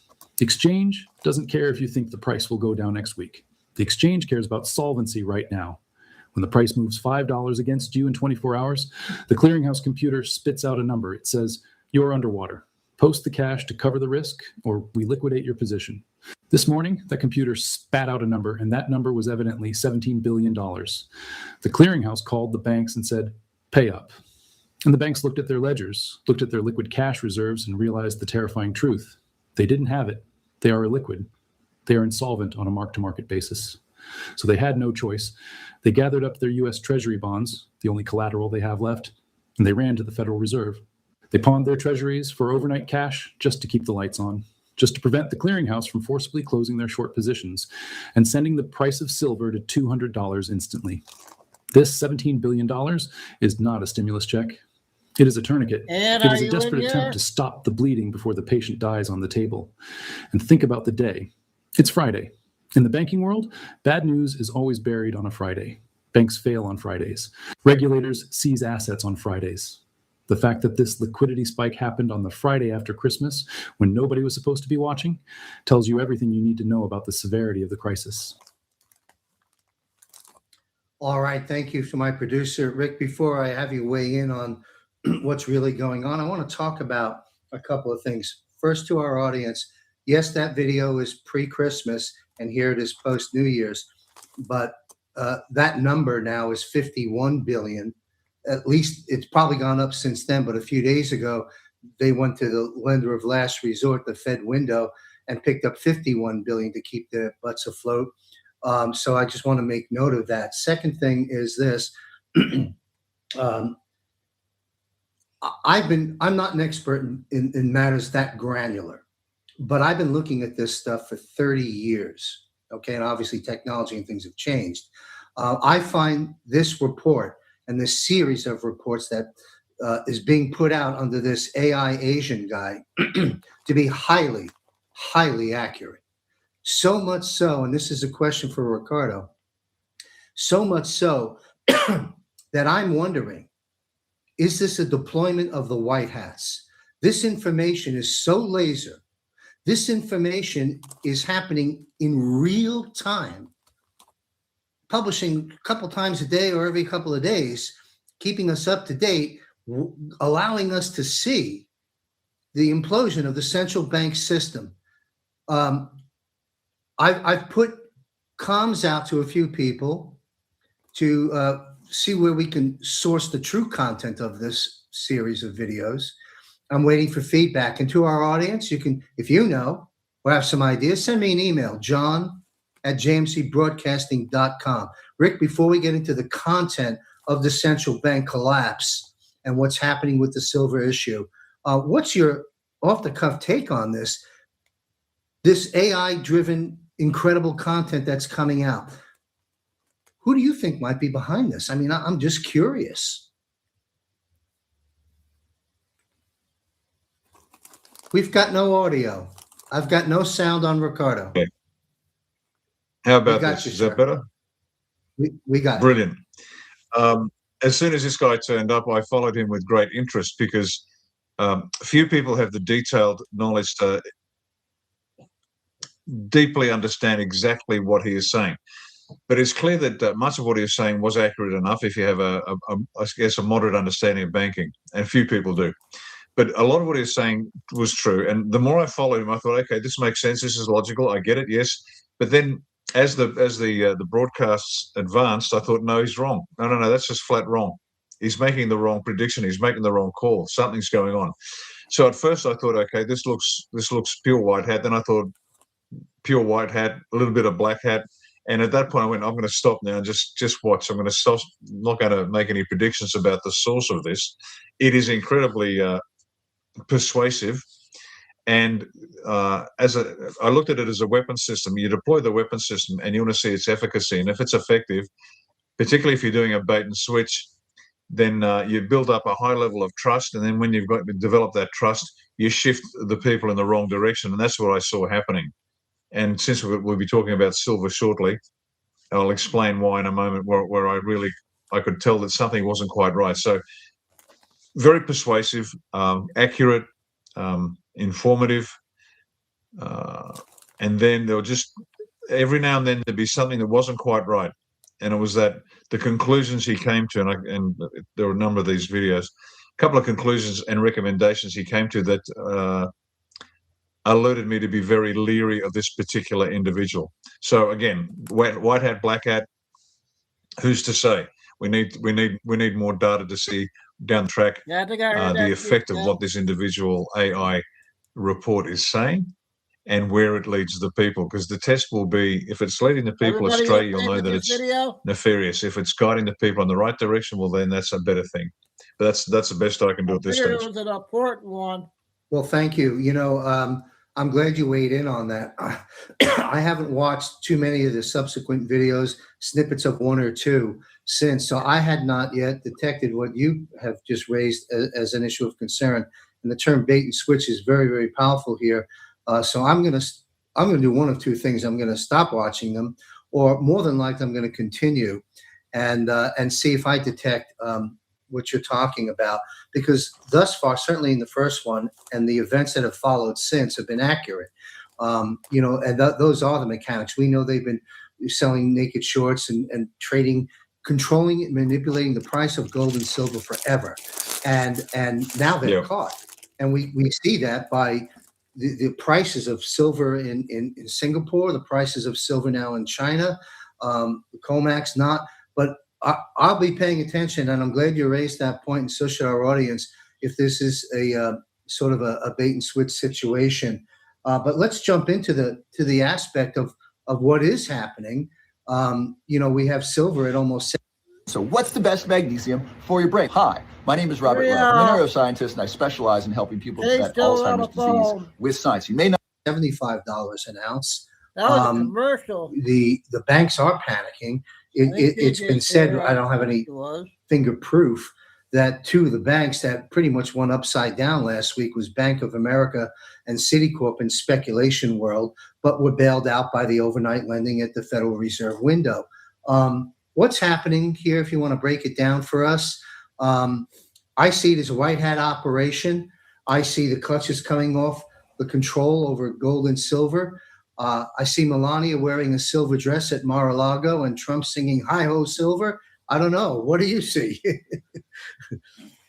Oh, let me just kick off with we were advised, and I've been saying this for years, so you can check the record. We were advised, what's this, 26 now? So 7 years ago, maybe. Now, this is not financial advice. I'm not authorized to give you financial advice. Your decisions are your decisions. Everyone's individual situation is unique. I've got to say that as a requirement. But we're advised over 7, 8 years ago, maybe now, that silver will reach parity with gold, and then in the coming years exceed it by a factor of 3 to 4. Let me say that again so you get it very clearly. That silver will reach parity with gold and then exceed gold by a factor of 3 to 4. And we were told that a long time, and we thought that's interesting. And we didn't have much money to put together. In fact, if we could save $30 or $35 at the time, that was the price per ounce, to buy a coin, and that's what the bride would do. We'd put a squirrel away, save over a period of 2 weeks, save $30 and buy a coin. And bit by bit, we thought, well, if it works, great. So let me just put that out there. So that's the perspective from which I'm watching all of this. It's not just this didn't surprise me at all. In fact, I'm surprised it took this long. Now, I think the silver price, even factoring in inflation, I'm not sure if it's exceeded its all-time. It took off like a rocket. Talk silver. It took off like a rocket, and in Australian dollars, it went to $130 odd and then dropped to 100 and dropped shortly after that. And that's not a problem. Silver's been the most depressed metal on the market. We know that, and there's a reason for it. The producers don't want the price to go up. The manufacturers who rely upon silver don't want the price to go up, whether it's flat screen TVs or major server farms for AI, or whether you're buying a Tesla, which apparently has about a kilo of silver in it. Nobody was keen on expensive silver, so that's why the price has been depressed, apart from other reasons, which is counter to the history of silver, because silver has been one of the most valuable metals on the market. In fact, even exceeded the price of gold. For those who don't believe that gold can be worth less than silver, back in your early days, silver was worth more than gold in the US. And even your badges of rank in your military, an oak leaf, a gold oak leaf is major, a silver oak leaf is lieutenant colonel. So it was even reflected in the imagery of silver, which was more valuable than gold. So what we're seeing is a correction to what silver should be priced at, as opposed to something bizarre. Now, the incredible rise that'll take place, and I'm quite comfortable. I can't wait for this stuff to catch. Now, it doesn't necessarily mean that here's gold and then silver will come up to gold. What it might mean is that gold will drop and silver will rise. And so that's not sure. But I can tell you this, I'm not buying gold, I'm buying silver. The other point that I really knew that the bad guys, the black hats, were keen to maintain gold as the key store of wealth rather than silver, was just in a documentary on gold that was advertised everywhere, and it spoke about the wonders of gold and how the history of gold and where it's stored and all sorts of. And I knew immediately, okay, the bad guys are trying to prop up gold here without a shadow of a doubt. They are terrified of silver taking off, because silver will, not because they don't want silver to be in and of itself valued at its true worth. It's because, as the Chinese AI report has indicated, they're selling short. They're going short on this stuff, and those margin calls have been made, and they are now being collapsed. So this whole event, releasing silver from its constraints, is the perfect weapon for the white hats to collapse the banks. Now, in terms of silver, the buying and selling of silver, I'm not sure what the ratio is between the actual metal itself and the paper contracts that a lot of people buy. They'll buy, I own, 1,000 ounces of silver. I've got the piece of paper to prove it. But unless they've got the metal in their hand, it's not worth anything, because I'm not sure what the ratio is. Like, for every real ounce of silver, there's 100 ounces on a paper contract somewhere. So people are going to lose out big time. This message got through to people, because we had queues in Australia, down Martin Place, outside one of the many bullion retailers. Lines of people going into whatever cash they've got to go and buy and collect the metal rather than just buy the online. The banks have known that this was going to bring them down for a long time. They've known this, and that's why they've been desperate to do it. So this is just one of the many mechanisms by which the white hats are going to collapse the currency control on the planet. Because there are many controls. There are economic, there are financial, there are currency controls. And this is one way to bring that down. And not just bring it down as a weapon. As I said, it's a rebalancing of the true worth of silver. So what they're removing from the playing field are the speculators and the parasites in the financial system that manipulate the system to their advantage. I'm not talking about having a great opportunity and exploiting that opportunity. That's okay. No, this is just purely parasitic manipulation that the people have to suffer. So that's, from my perspective, that's what's happening. Did it surprise me? Anything that surprised me on silver was it took so long.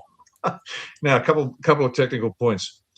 Not only are people buying and holding, because, as the gentleman said, the COMEX doesn't care. COMEX is where you trade silver. The COMEX has less and less silver to trade because people are hanging on to it. There's no profit taking. Now, there might have been a little, and this is where the Chinese AI report said, take your profit now. And I went, alarm bells. This is not where you take your profit, because if you do, you're going to lose big time, because it's not a normal cycle. Now, there was a short drop in the price in Australian dollars. As I said, it went up to about 130 something and dropped to 100 teens, and that was white hat directed so that more people could get in and buy at a reasonable price. Because I remember when it hit 55, my wife said, "Oh, I don't know if we can afford any more silver." We said, "No, keep on going, because $100 is going to be a good price, and people that don't buy at 100 are going to be sad, because when it hits 200, they're going to wish they bought it at 100." When this takes off, it will become what's it called? Unobtainium. The price will be insanely expensive. And I think a number of people have used that term, not my term certainly. And so there's people are hanging onto their silver. There's less silver to trade. China has, and I think they process around 80% of the world's silver. They're not exporting anymore as of the first. That's it. So the physical metal, there's less of it on the planet. The upward pressure is causing shock and horror to the yellow hats that are deeply invested in stocks and bonds, for example, companies controlled by BlackRock and those ill, and they're terrified now. Now the yellow hats, as we've spoken before, one of the demographic groups, red are the black hats are the black hats, are the bad guys. The red hats are the ones that'll do anything for a buck. They don't care. They'll kill people. They'll spray you with weather wars from the aircraft and chemtrails. The orange hats, the true believers, they're just good, honest people that believe the news, brainwashed. The yellow hats are that group of people that don't care about anybody but themselves, including they don't care about their children more than themselves. They will do anything just to be left alone, to pay their mortgage and obey the rules. Now, the yellow hats don't move until the pain of where they are is greater than the pain of moving forward. They are cowards incorporate. They really are. These people are terrified of change. I don't just mean conservative. If you have diabetes, this anti-diabetes recipe flushes sugar from your blood and drops glucose. They live in terror of change. This sort of event now is terrifying them, because if they stay where they are with their current investments and their superannuation and their retirement benefits based upon something other than metals, they are now worried, and with good reason. And so there's this shock horror going through the entire system. That which was understood to be stable is now shaky, collapsing, and being dismantled by design. It's Thank you. It's a great time. It's a great time to watch what's going on. And once again, if you take your time to see the financial aspects of the war against the cabal, it's tedious. It's like pulling teeth without anesthetic at times. It requires some understanding from people who know it deeply. I don't. I know enough to sort of make some sense of it. But this is part of the collapse that we've been waiting for. And as promised, come 1 January, they said it'd be a better year. Well, it started off brilliantly as far as we're concerned. So there you go. Silver is the means by which it's being done. It's a rebalancing, it's a resettling, it's a normalizing of the value of the metal, and the parasitic manipulators are being exposed and destroyed as we speak. Thank you. Great takeaway here. You mentioned early on, the white hats are collapsing the currency control mechanisms. That is so well said, and that basically summarizes it. A couple of quick follow-ups before we get into Iran and Mamdani and some other issues. I've only seen a few portions of a few clips of the AI guy, and as I said, I was impressed with the information and found it accurate. I did not hear him say, take profits. That would be a red flag for sure. I would put this out to our viewers. Here's my soundbite. The central bank system, as Ricardo just stated, the white hats are collapsing the currency controls, restoring the power back to the people, bringing true value to God's money, gold and silver, as to what it really is worth now that the controls are coming off. To sell now, in my opinion, 52 minutes is to hamper the effects that the white hats are trying to create by collapsing the control mechanisms. This is not a time to be selling silver. It's a time, in my humble opinion, to be holding what you have, and if you're fortunate enough to be acquiring more. Juan O'Savin, who knows a few things, who knows a few things about currencies. I've mentioned this before. Perhaps some of our audience is hearing it for the first time. Juan O'Savin's been serving this nation since probably before the time of Ronald Reagan, but I know specifically during the time of Ronald Reagan, he and some others helped take down the Russian ruble, which led to the collapse of the Soviet Union. And Juan has, as you stated, Ricardo, plenty of growth ahead. Juan pegs a number at about 250, 280 an ounce. Some people have it higher than that. So let's move on to another subject. Yeah, way higher than that. So, folks, all I'm saying is this, because, we can't give specific investment advice, so forth and so on. But if you'd like to see the central bank system and the global cabal that controls the monies of the world squirm and run out of time, hold on to your silver. To be selling it would be feeding into their cause. In my opinion, mainstream news right now, all the financial channels, all the pundits, turn them off, ignore it, get down to the facts. And that's it on silver. And it's great news. And as you said, what a way to welcome in the new year. Now, this leads us into another subject in terms of new year. There's an uprising and chaos right now on the streets of Iran. President Trump issued the following statement concerning Iran. He warned early Friday last week that the United States would intervene if Iran started killing protesters.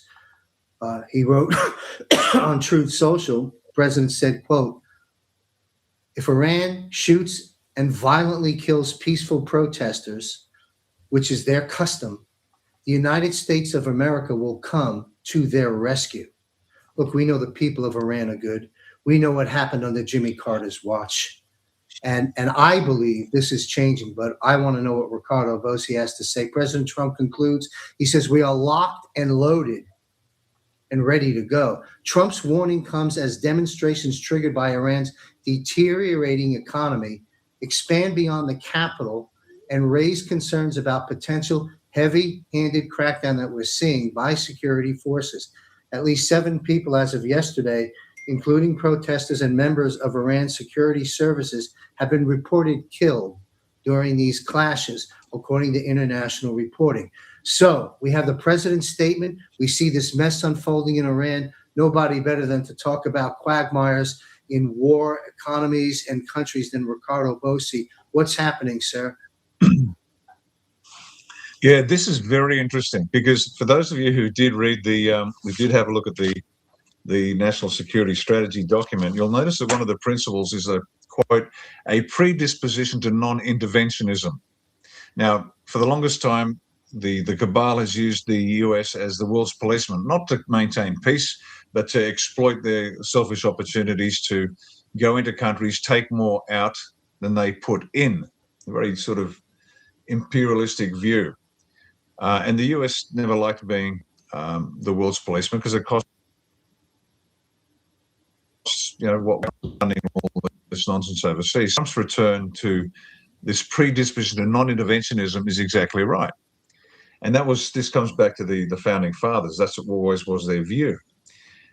But then he goes on to say, because there's one of his other principles is sovereignty, the right to sovereignty. Every sovereign nation has a right to to entitled to the laws of nature and the separate and equal station with respect to each other. So on the one hand, he says we don't intervene. We also support sovereignty of the nation.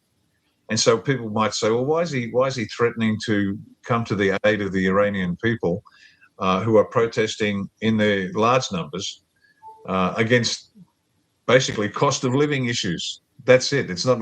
They're not protesting the leadership. They're not protesting Islam. They're just saying, like everybody else, the cost of living is too high. So why is he intervening? Because this is the new way of doing business. He is telegraphing, and DJ Tierney telegraphs that which he wants the people to see. Yes, he is going to be non-interventionist. Yes, he's not isolationist, but he's certainly non-interventionist. But he supports the sovereign right of the world to pursue their destiny. And he's letting everybody know, he's showing exactly what it was. What he's been doing bit by bit is been removing the blocks that have been used as the cabal, as the big chess pieces. Well, he's been separating them. Bilateral agreement with Qatar, for example. An attack on Qatar is an attack on interest. And these bilateral agreements, he's been breaking down the blocks, which is just clever.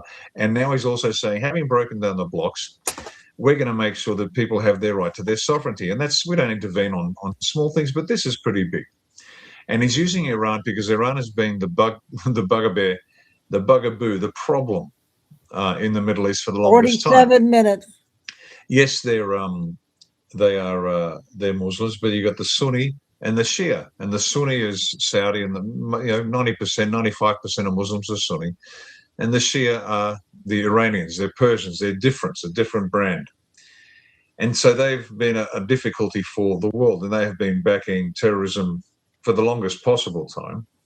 And so this is another way of making sure that slowly, bit by bit, the controllers of terror, the controllers of manipulation, the controllers of the planet, and these are low level. The nation states are actually low level, well below what John, you were saying earlier about the families and the Committee of 300 we've spoken of. These people are well below. So he's getting in there and dismantling the power structure of the world. This is another step in that direction. Bilateral agreements rather than blocks. Try this strange 10-second sugar hack to reverse high blood sugar practically overnight. It works so well that... And now intervening in the individual sovereign states when they misbehave. Now, this is a sign of the future. And I can speculate here. In the future, a nation that has slaves producing goods for Western export to the West by slave labor, poor wages, removing organs from people because there's a buck to be made in transplants. We will not do business with these countries. That the primacy of economic benefit no longer exists. We need to engage with the world on more than just an economic metric. We have to be a moral people. This is A1's words, but this is what DJT is doing in practice. You behave yourself or you will see the wrong end of our anger. And so this is, again, it's a precursor, it's a bit of a glimpse into what nation states can expect if they misbehave, if they are not good global citizens. Now, we engage with China, one of the most despicable nations on earth, with their slave labor, the removal of organs for export. We know that. But everyone buys cheap because this has been part of the cabal's plan. Back in 1980, a Senate Estimates Committee in Canberra, Australia, a Senate committee, produced a report called the Economic Implications for Australia of a economic, oh dear me, I've forgotten the word. It was about the dismantling of our manufacturing to advanced third world countries to let them benefit. But this was part of the global plan to deindustrialize the West, to industrialize China, and they become the manufacturing country for the planet, which completely stripped us of our independent sovereign capacity to manufacture. This is all part of that design. Well, now we're reversing that. We have to come back, become self-reliant as nations, become sovereign as nations. And this is DJT's thrust with his strategy. So please, ladies and gentlemen, if you've not read it, please read it. It is key to understanding what's happening. And that's what's happening in Iran. So Iran is the target for multiple reasons, in terms of its support for terror, in terms of its subjugation of its people. And it's one step in the next step in the next step as the White Hats move around the planet, liberating the people of various nations from their cabal-controlled governments. So it's brilliant. It's logical. It is nothing contradictory in what DJT is doing. He's been telling us this, who have had ears to listen. He's been telling us this for a long time. He's now got it in paper. And so it's a very important demonstration to the world of what's to come. Thank you. Yeah. Would it be a fair statement to summarize, Ricardo, that for the benefit of everyone listening, that we should be prepared over the up and coming months, certainly even perhaps next few years, as the geopolitical landscape gets shifted around based on these controls being shifted, to see events of sorts happening in other nations to transition from what they have into what we're heading at? Iran isn't going to be the first country or the first story. Would that be a fair statement? Absolutely. Oh, without a doubt. This is going to roll on. This liberation, and it is. And I said it before, and it is. This is Independence Day 2026 is not just going to be for the United States. Independence Day hopefully will be Independence Day for the globe and as many countries as possible. Not all, because this will take time. Or a few minutes. For countries, it'll take months. For other countries, it'll take years. For other countries, it might take decades, because the hurdles they have to overcome are quite significant. But for the Christian West, this should be quite quick in political time. Not quite quick. It's not going to happen in the next few weeks or months. No. There's a lot of time involved in rebuilding our nations. But yes, this is exactly right, John, what you've said. Expect to see more. We will finally begin to see peace on earth, as much as humans can possibly achieve it, like never before in history. Excellent, beautiful, incredible information. And I want to talk briefly about all my friends in New York who are going a little bat crazy right now since their mayor swore on the Quran. What they expect. We'll talk about Mamdani issue in a moment as an operation and look at it from Ricardo Bossi's lens. And then I'd like you to close out the broadcast with your forecast, the good, the bad, and the ugly for 2026. But before we go there, this might be a good time, Ricardo, if you can educate me and our audience about the content in those books that you've been alluding to. I think it's a great place to interject that right now off the heels of the currency issue and the Iran issue and the control mechanisms. I know you have something you can share with us. Yeah, okay. You're talking about the Financial Stability Oversight Council. Yes, sir. Okay, let's go to that. Just give us a second. We'll share screen. We'll be right with you. You bet. Yep. Let me know when you've got that on the screen. So Have you got that? No knee-jerk reactions, folks, to moves with Trump and Venezuela or Iran. everything's happening, as Ricardo always says, with precision by design in the operation. Michael, are you prepared to pull up the screen for Ricardo? I don't know how that works. I'll leave it up to you, gentlemen. Ricardo, can you put that up on your screen? And Yep. we'll go full screen with it as we need to. Let me just bring that back up again. Here we go.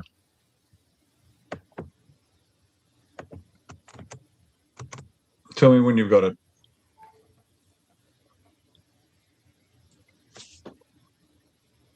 Nope, not yet. Oh, great. Okay, there you go. All right, the Financial Stability Oversight Council, FSOC, FSOC, if you want to call it that, 2025 annual report. As I said, it sounds like a dense, impenetrable bureaucratic document.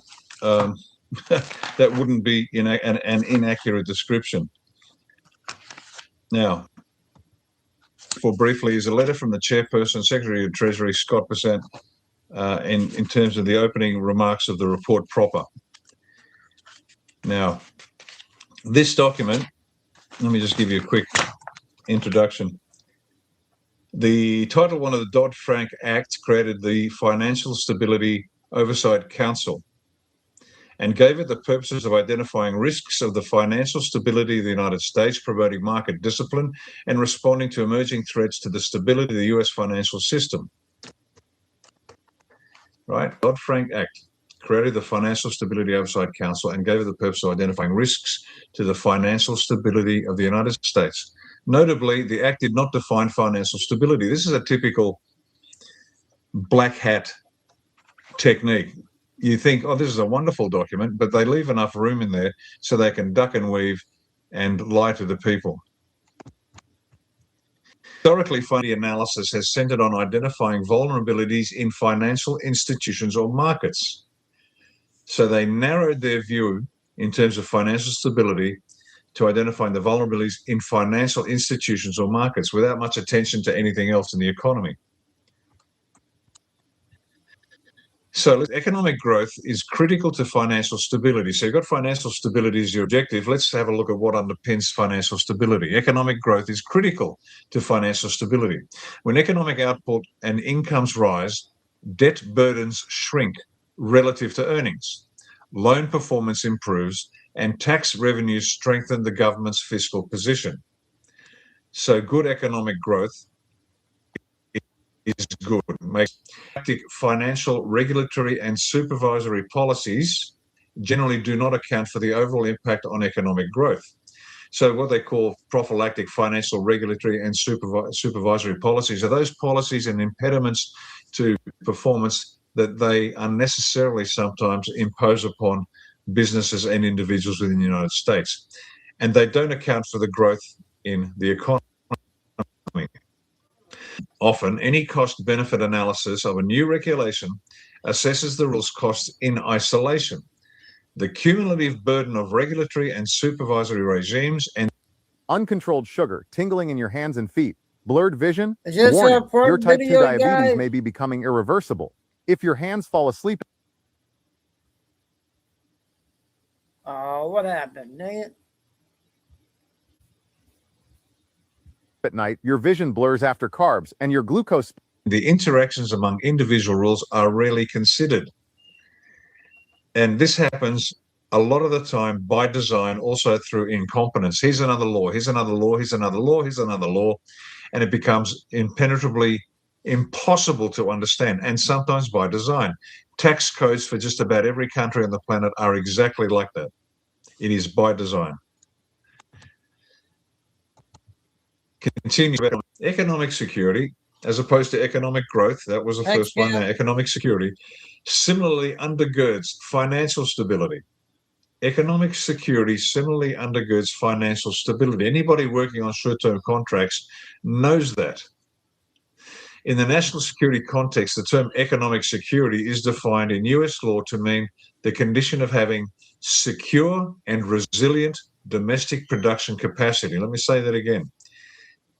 in the law when they have defined it. Economic security is defined as secure and resilient domestic production capacity combined with reliable access to global resources necessary to maintain an acceptable standard of living and to protect core national values. So you can see now, this is far more useful as a term of understanding what should be the goal of the government in relation to financial stability.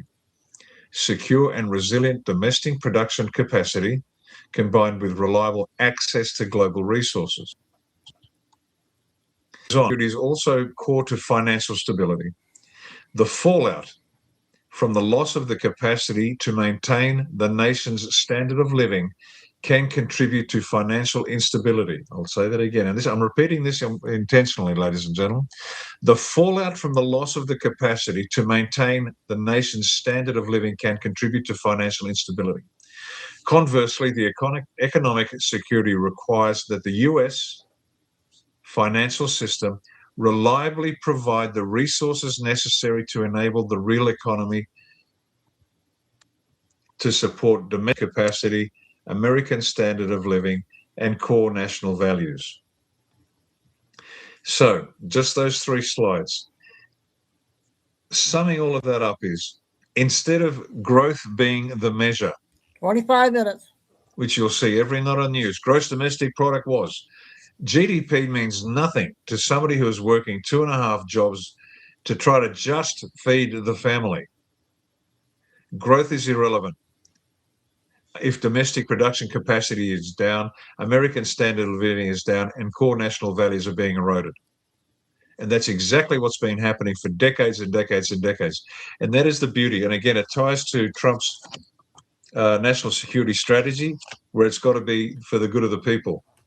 It's got to be people focused, people first. It's got to be for the workers, not for the, what was that term we used earlier? The manipulating parasites that use the financial system through all sorts of devices, which have served no purpose other than to enrich the ones that know the rules.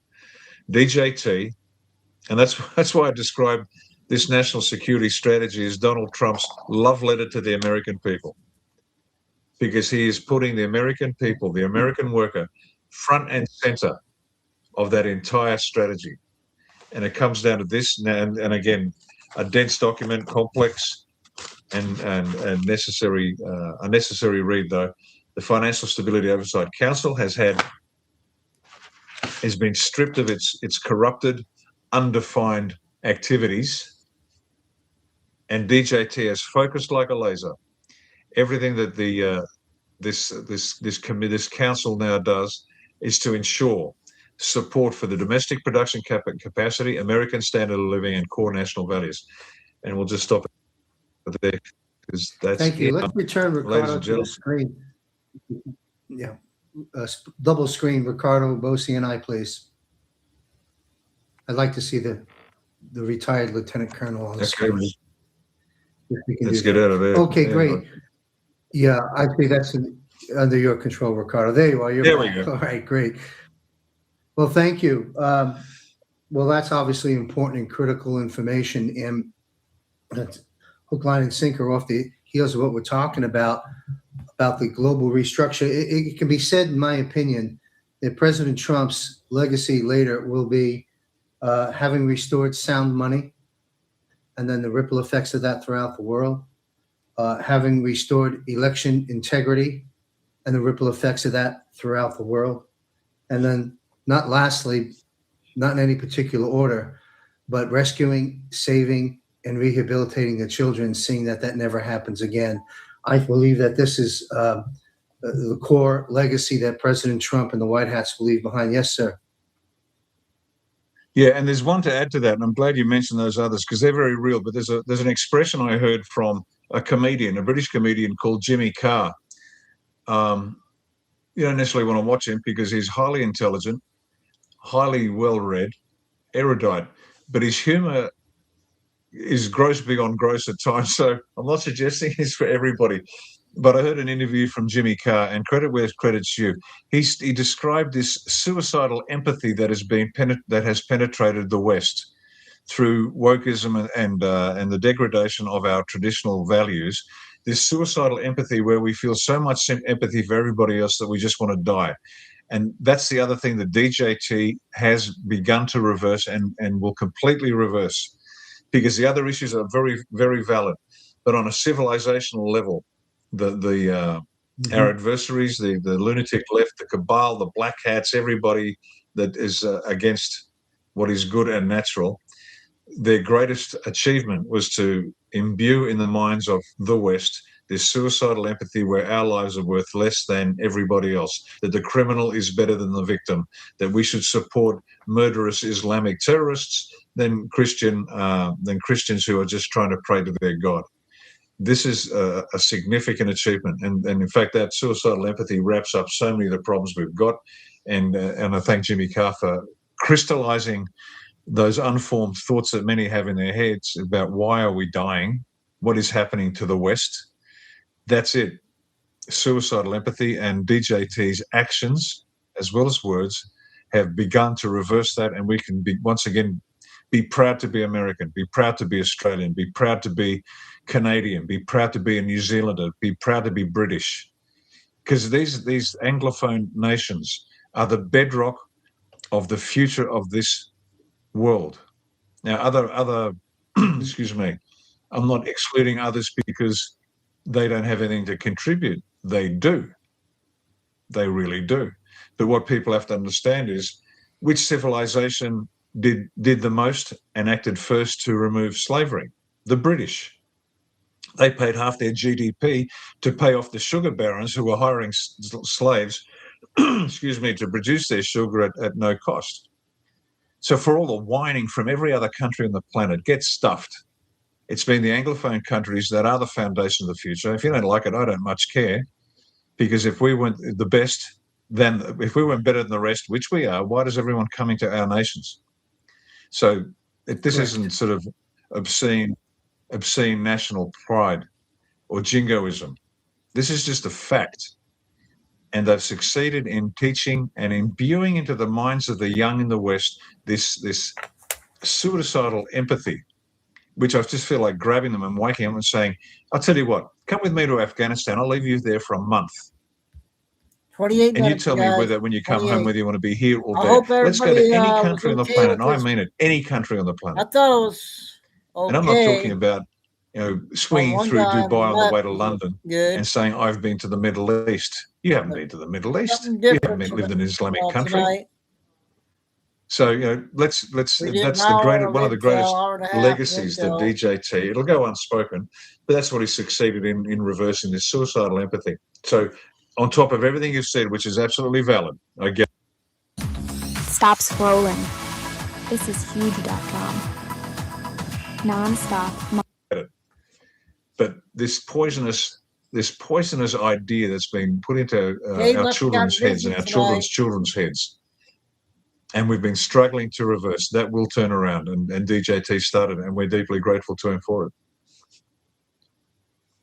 Great analysis. Thank you very much. And that leads me into Mom Damni. Good segue. Here's this mayor of New York being sworn in on the Quran. There was a recent visit at the White House, which we had a chuckle about some weeks ago. Let's not play games with this, Ricardo. What is really going on with this Mamdani operation? What do you see happening besides the bond collapse in New York, which is going to hit them very hard, and lack of federal funding from the president as the game plays out? But what's really happening here? How bad will it get? And why is this happening? It's going to get bad, and it's going to get bad by design. People have to feel the pain. They have to really understand what it means. See, when I talk about Islam, I rely on the 5 years I lived in the Middle East, lived and worked in the Middle East with Middle Eastern nations, and not just the Emirates, but others. And I've traveled to other places as well and lived and worked with them. So I know what it's like. So I understand Islam better than I ever thought I would. And I listen carefully to what the Muslims themselves say about Islam. Now, what the New York is going to experience, what's going on here is you're going to get exactly what you wanted. You're going to get a Muslim in as a mayor. You're going to get a Muslim who took his oath on a Quran. Now, here's a little insight into Islam for you. There is a concept of taqiyya. Now, taqiyya says that a Muslim may do anything to advance Islam because their objective is to create Dar al-Salam. Now, what's Dar al-Salam? That is the realm of peace. How is Dar al-Salam defined? Where there is Sharia. So any country that has Sharia is Dar al-Salam. It's the realm of peace. Any country that doesn't have Sharia is Dar al-Harb, which is the realm of war. So you must understand that from first principles what they're doing, what Muslims are doing. They want to convert the entire planet into Dar al-Salam, the realm of peace, which means they want Sharia everywhere. So that's what you're going to get. But they can advance. Every Muslim has to advance this global war to establish Dar al-Salam, which means, and this is what they teach, you may put your hand on a Quran as a Muslim. Put your hand on a Quran, and I've got one here somewhere. I should do it. And knowingly tell a falsehood, tell a lie. In order, and if you're advancing Islam, then that's okay. So the old diggers that came back, the Australian diggers that came back from World War I, World War II, saying never trust an Arab, this wasn't racism. This was just practical reality, because they don't even have a passing knowledge of the truth. We teach our children. 24 minutes. Don't tell a lie. Always tell the truth. Always tell the truth. And then the little child comes up with chocolate all over their face. And we ask them, did you eat the chocolate cake? And the child says, no, because they don't want to get into trouble. And then we teach them gently over many, many years to tell the truth. Well, Muslims are told different. The madrasas around the world, funded by the Saudis for many, many years, have been preaching exactly that. And so now what you've got in New York is a Muslim taking an oath on the Quran saying he's going to do all sorts of good things for New York, but he doesn't have to, as long as he advances Islam, and you're going to see it. And this is what the black hats intended, and you're going to see it and you're going to feel it. And this is being replicated all around the world. These ridiculous directions from governments all around the planet. What you are seeing there, pick of any ridiculous edict from any government recently. You cannot, you've got to ban free speech in order to protect it. These nonsense lines like this, digital IDs, censoring, whatever. All of these are designed to show you what was intended and to make you feel the pain. Now, we've been saying this for the longest time. And Mike Flynn has been leading the charge of late. Demand of your president to stop this. Demand of your elected representatives, but they're not doing anything anyway. But are you in the US? Demand of DJT to take action. Mike Flynn's been saying it. That's the signal, folks. That's the little wink saying now is the time. Demand of DJT. That's why in Australia we are demanding of our Governor General to dissolve our corrupted, unconstitutional parliament, to establish an executive council for a period of 3 months to rehabilitate the electoral system, clean out the filth, and allow us to have a free and fair election and get back on our feet. Because our representatives, like your representatives, don't do what they're paid to do. So hold the person to account that is the ultimate authority. In our case, it's the Governor General, and she is the one that needs to dissolve Parliament, and she has the power and the authority and is required to, the imperative, to dissolve the Parliament if it's unconstitutional. So that's where we're aiming. That's our point of attack.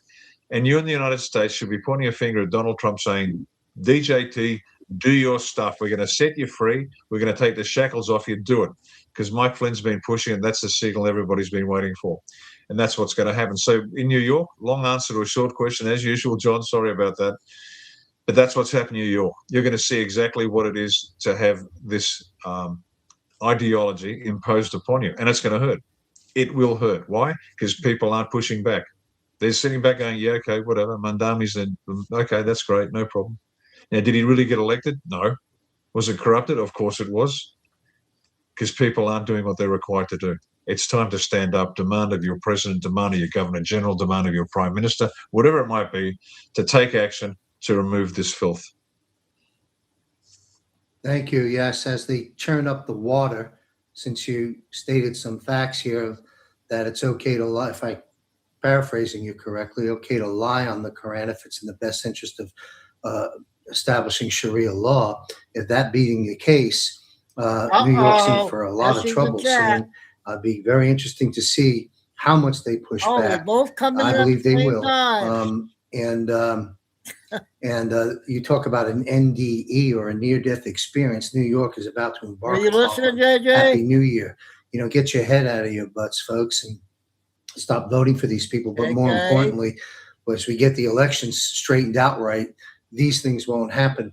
But anyway, it's part of the program. It's unfolding. Ricardo, I'd like to close out this broadcast with your forecast.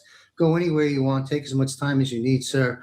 What's your forecast for 2026 for America and the world, the good, the bad, and the ugly? And I know that's a lot because there's so much going on, and you know it all so well from so many angles, but paint a good picture for our audience around the world. What's your forecast for 2026 for America and the world, the good, the bad, and the ugly? Well, let's We go with the are pain first. Well, there you go. There's a under book to 20 read minutes, you because guys. what's this year needs is leadership, and I mean leadership from the individual up. Oh boy. All right, we got to take a time out, do a prayer. Oh, living God, we're here tonight. Let's found that our leader here in chat, Kay, Ahmad, she just lost her brother. Please, she's been losing family members. It's been harder on her last few years. And just put your hand down on her and Ariella, on the family, and make sure she'd be okay.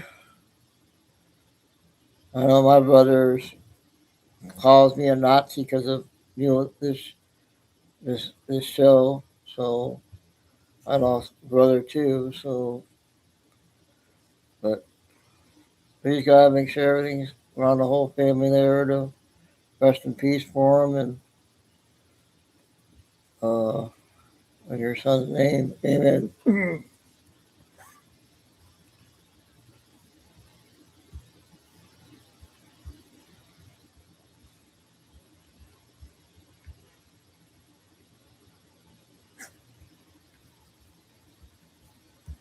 That's the only thing that can save this planet. And DJT has told America, and we're telling Australia, that we can do it. We can save our country, but we need to do things we've never done before so we can become people we've never been before. So I wrote the book, Greatness Awaits You, the 5 Pillars of Real Leadership. Now, just so I'm going to stop it there. It was just about over. We had over an hour on it. It was almost over.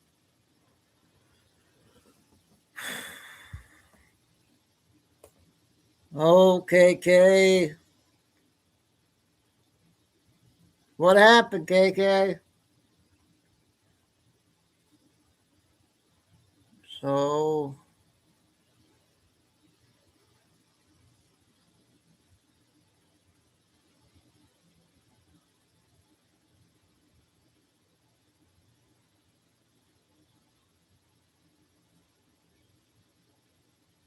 I'll talk to you after the show. Oh, okay. How old was he, Kay?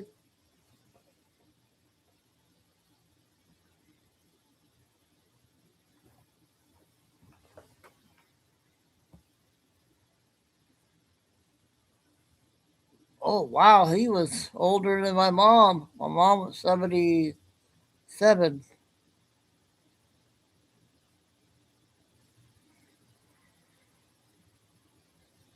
Thanks, Kim. Yep. Yeah, I think you were just going to talk about Ricardo's profile. So I think we got all of it. Yep, what you're saying. So tomorrow we'll be back at the videos. I thought that was an important video to play. Talking about the silver and all that stuff. And anything breaks tomorrow, I'll be on. And wait a minute, tomorrow the 14th? Yeah, tomorrow's the 14th. So that's the beginning of the year on a Julian calendar, I think, or whatever someone was saying. So we did an hour and a half of Intel. We had that video there. Something different tonight. So stay set, or God bless. And remember, please hit the like. And Lucy and Tim, Sorry Kay. And stay safe, stay strong, keep the faith. Never give up. And signing off. Keep going, dude, till tomorrow evening, 6, regular new time. Unless something develops. Yep, we'll see what happens in the next couple days. Signing off, Chico and dude. Love you guys. We'll see you tomorrow.